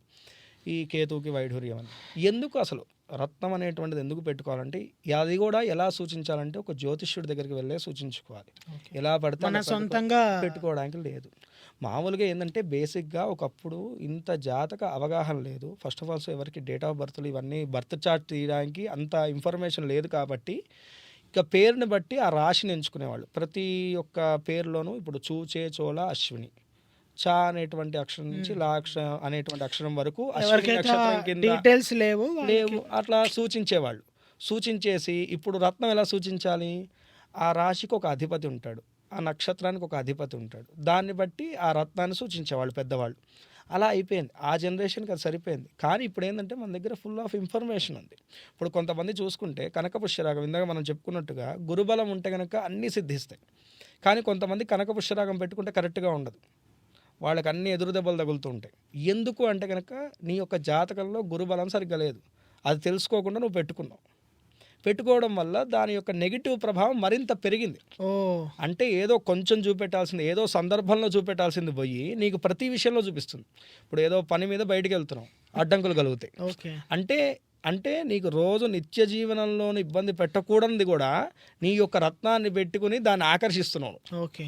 కాబట్టి ఈ యొక్క రత్నాన్ని బాగాలేనప్పుడు అలా ఉండకూడదు. బాగాలేనప్పుడు అంటే దీంట్లో కూడా మళ్ళీ ఇంకొక పాయింట్, ఆ, ఆ గ్రహము నెగిటివ్ స్థానంలో ఉంటే, అంటే నీకు నెగిటివ్ ఫలితాలు కలగజేసేటువంటి స్థానంలో ఉంటే అస్సలు పెట్టుకోకూడదు. ఓకే. కొన్ని ఇందాక మనం చెప్పినట్టుగా గ్రహాల యొక్క బలాన్ని మనం చూస్తాం. ఓకే. బలహీనంగా ఉన్నటువంటి ఆ యొక్క గ్రహానికి బలం పెంచుకోవాలి. అంటే ఆ యొక్క గ్రహానికి బలం ఆ పెరిగితే స్థానాలు బట్టి. అంతే, ఆ గ్రహానికి బలం పెరిగితే నీ యొక్క జీవితంలో మంచి జరుగుతుంది అనేటువంటి గ్రహం ఏదన్నా ఉంటే గనక దానికి కూడా మేము సూచిస్తాం. దాని యొక్క వీక్నెస్ని చూసి ఎన్ని క్యారెట్స్ అనేటువంటిది పెట్టుకుంటే దాని యొక్క ప్రభావం మరింత పెరుగుతుంది అనేటువంటిది సూచిస్తాం. ఓకే. ఆ రకంగా రత్నాన్ని సూచించాలి. ఇంకోటి, ప్రతి ఒక్క జాతకుల్లో ప్రతి వాళ్ళ జీవితంలో కూడాను ఒకటో రెండో గ్రహాలు మంచి రేజ్ మీద ఉంటాయి. అవును. అంటే నువ్వు ఉచ్చ స్థానంలోనో గ్రహానికి పరిపూర్ణమైనటువంటి బలంలోనో ఉంటుంది, అదే మనల్ని నడిపిస్తూ ఉంటుంది. అవును. అలాంటి గ్రహం యొక్క రత్నాన్ని కూడా సూచించాలి. అప్పుడు వాళ్ళది ఏంటంటే ఆ రేస్ కంటిన్యూ అవుతుంది. ఓకే. అంటే మానవ బలంతో Balance పాటు అవుతుంది. అంతే, మానవ బలంతో పాటు గ్రహ బలం కూడా తోడ్పడుతుంది. ఈ కర్మ అనేటువంటిది మానవుడు తట్టుకునేటువంటిది కాదు. దాన్ని మనం తప్పించుకోవడానికే ఈ యొక్క గ్రహాల యొక్క బలాన్ని పెంచుకుంటున్నాం. అందుకే నవగ్రహాలు పూజ చేస్తూ ఉంటాం, వాటికి ప్రీతిపాత్రమైనటువంటి రత్నాలు పెట్టుకుంటూ ఉంటాం. అయితే ఇందాక నేను చెప్పినట్టుగా రత్నాల వ్యాపార దగ్గర అన్ని రత్నాలు ఉంటాయి కదా, మరి ఆ యొక్క ప్రభావం ఎందుకు చూపెట్టట్లేదంటే కనుక ఇది ఒక రాయి, కేవలం రాయి. దీంట్లోకి ఏం చేస్తామంటే కనుక ఏ గ్రహం యొక్క రాయో ఆ యొక్క గ్రహం యొక్క దేవుణ్ణి మంత్రజపం ద్వారా చాంటింగ్ చేసి ఆ శక్తిని దీంట్లోకి పెనుపొందిస్తాం. ఓకే. ఈ రత్నాన్ని కూడా ఏదో కొనుక్కొచ్చేసి మనం చేంజ్ చేసుకుని పెట్టేసుకోవడం కాదు, దాన్ని శుద్ధి చేయాలి. ఫస్ట్ ఆఫ్ ఆల్స్ శుద్ధి చేసి దాన్ని పవిత్రమైనటువంటి మంత్రంతో దాంట్లో ఎనర్జీ నింపాలి. అది. ఇప్పుడు బ్యాటరీ తెచ్చావు, పెట్టంగానే నీకు పని చేయదు, దాంట్లో ఎనర్జీ ఉండాలి. ఎనర్జీ ఉంటేనే అది పని చేయడం బ్యాటరీ మొదలుపెడుతుంది. డ్రైన్ అయిపోయింది అంతే కదా, డ్రై అయిపోతుంది. ఇప్పుడు అసలు ఏం లేదు దీంట్లో, ఎంటీ. ఒక బ్యాటరీ షేప్ తయారు చేసావు, దాంట్లోకి ఎనర్జీ నింపాలి. రైట్. నింపిన తర్వాత అది పని చేయడం మొదలు పెడుతుంది. సేమ్ అలాగే రత్నం కూడా ఏంటంటే ఫస్ట్ ఆఫ్ ఆల్స్ మనకి సూటబుల్ అయినటువంటి రత్నాన్ని తీసుకోవాలి, దాంట్లోకి ఎనర్జీ మనము మంత్రాల ద్వారా అంటేను చాంటింగ్ ద్వారా నింపాలి. నింపిన తర్వాత దాన్ని పవిత్రంగా కాపాడుకోవాలి. పవిత్రంగా కాపాడుకోవడం అంటే ఇతరత్ర విషయాల్లోనూ దాన్ని కొంచెం పవిత్రంగా తీసి పక్కకు పెట్టుకోవడం, ఇలా చూసుకుంటుంటే కనుక దాని యొక్క ప్రభావం మంచి ప్రభావం చూపిస్తూ ఉంటుంది. ఓకే. సో కొంతమంది ఇంకా నెక్స్ట్ జపాల గురించి, అంటే ఇన్ని వేల జపాలు చేసుకోవాలి, ఇన్ని లక్ష జపాలు చేసుకోవాలి అని అంటారు. అది ఎలా మనకి ప్రభావం చూపిస్తుంది, ఎంతవరకు అది వర్కౌట్ అవుతుంది సార్? ఇప్పుడు జపము అనేటువంటిది ఇక్కడ రెండు విధాలు. ఒకటి స్వతహాగా వాళ్ళకి వస్తే వాళ్ళు చేసుకోవడం మంచి మార్గం, చాలా మంచిది. కానీ ఈ యొక్క మంత్రము అనేటువంటిది ఏంటంటే కనుక శుద్ధంగా పలకాలి. ప్రతి ఒక్క చిన్న పదం కూడాను కౌంట్ అవుతుంది. ఫలము, ఫలము మనకు ఒక ఒత్తే. మనం ఏం ఒత్తుతో వల్ల ఏమవుతుందంటే సంస్కృతంలో ఫలము అంటే పండు, మంచి ఫలితం అని. ఫలము అంటే మాంసము అని. పండు ఎక్కడ, మాంసం ఎక్కడ, చిన్న ఒత్తుతోటి మారిపోయింది. ఒక సందర్భంలో దీని గురించి ఒక కథ కూడా చెప్తారు. అమ్మవారి హోమం చేస్తున్నాడంటే ఒక ఆయన అమ్మవారి ఉపాసకుడు. వాళ్ళ భార్యకి ఏదో కఠోరమైనటువంటి రోగం వచ్చింది, కొంతసేపట్లో చనిపోతుంది.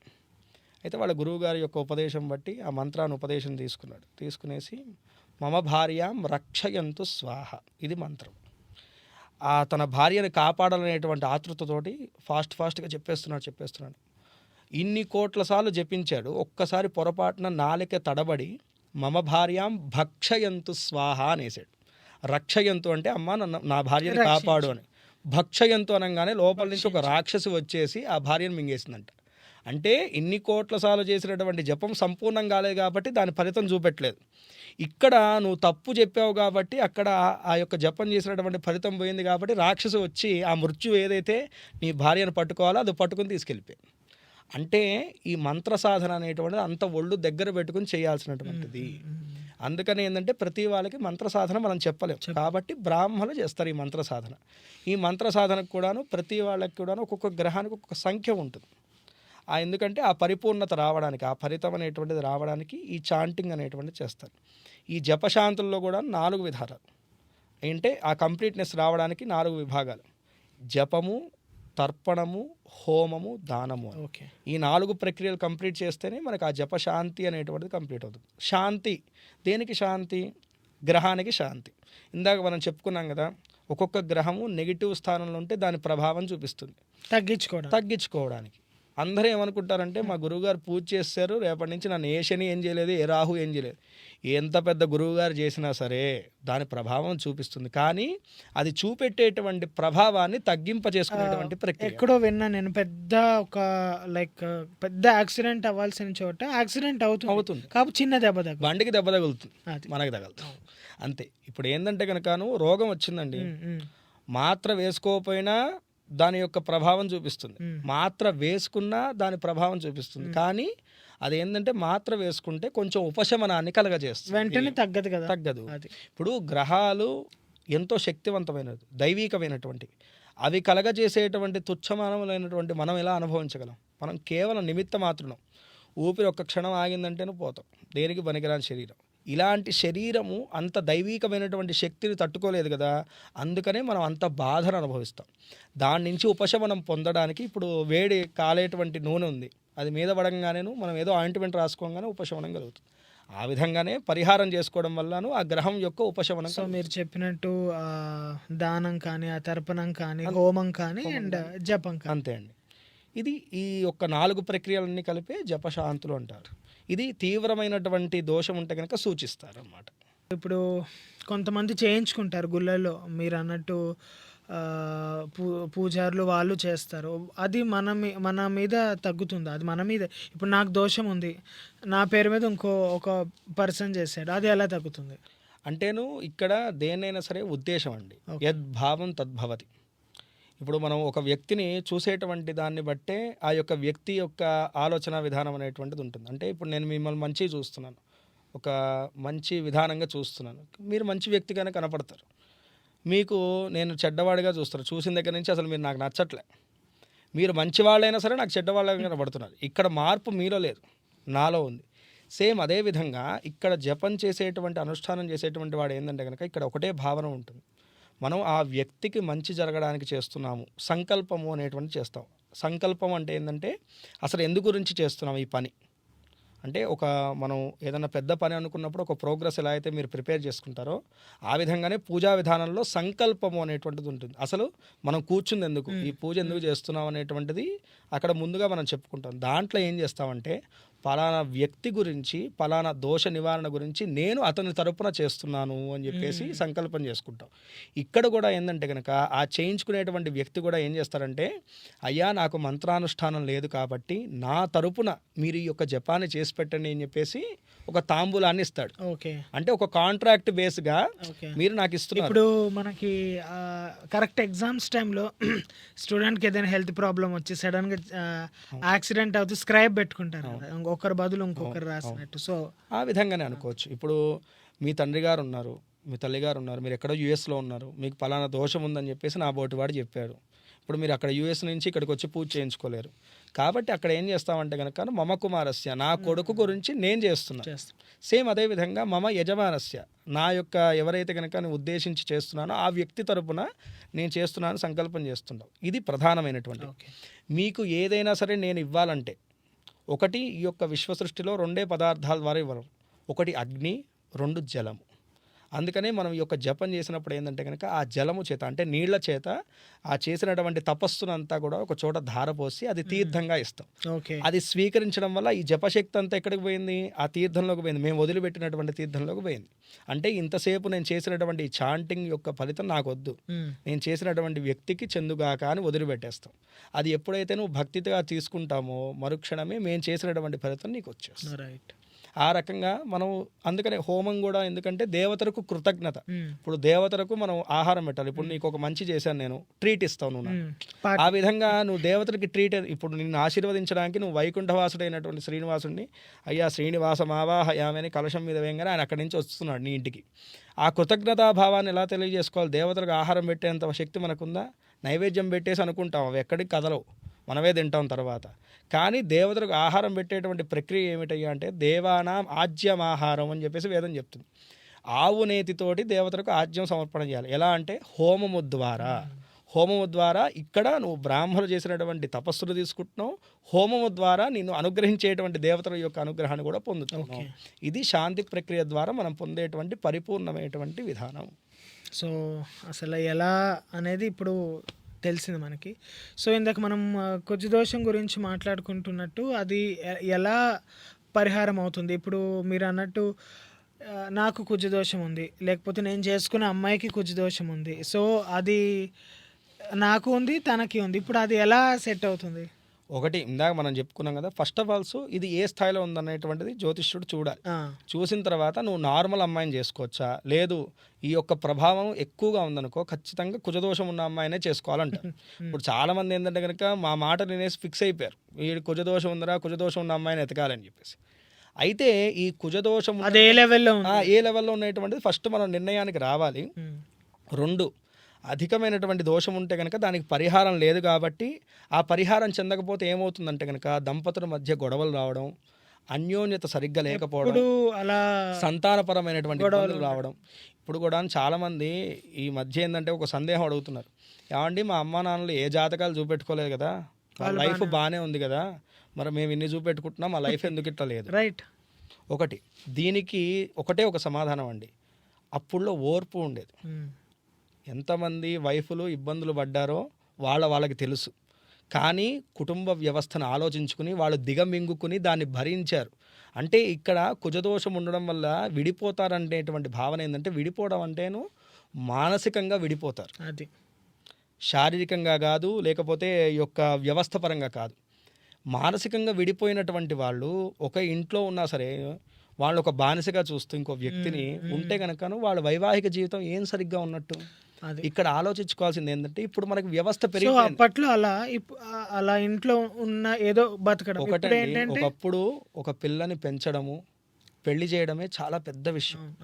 ఇప్పుడు వ్యవస్థలో ఏంటంటే కనుక అమ్మాయి ఫస్ట్ ఫోన్ చేసింది అనుకో, అమ్మా ఇక్కడ నాకు కొంచెం ఇబ్బంది అని వచ్చేసాయి, ధైర్యం చెప్పట్లేదు. సో ఇప్పుడు ఏంటంటే మీరు వ్యవస్థ మారింది. నేను అంటుంది ఏంటంటే, ఒకప్పుడు కుజ ప్రభావం ఉంది, ఇప్పుడు ఉంది. ఇప్పుడు ఏంటంటే కనుక తెగదంపులు చేసుకుని పక్కకి వెళ్ళిపోతారేమో, డైరెక్ట్ గా లైక్ చనిపోవటము అలా. ఇప్పుడేమో ఎక్కువ డైవర్స్. అంతే అండి, ఇలా జరుగుతుంది తప్ప కుజ ప్రభావం ఎప్పుడైనా చూపిస్తుంది. ఏదో ఈ రోజుల్లో చెప్పేటువంటి వాళ్ళు ముందుకొచ్చారని చెప్పేసి మేము సృష్టించింది కాదు, ఇప్పుడే ప్రభావం చూపిస్తుందని కూడా నేను చెప్పట్లేదు. మొన్న ఏదో కుజదోషం పుట్టి మొన్నటి నుంచే ప్రభావం చూపించి అందరు విడాకులు వస్తున్నాయని కూడా కాదు.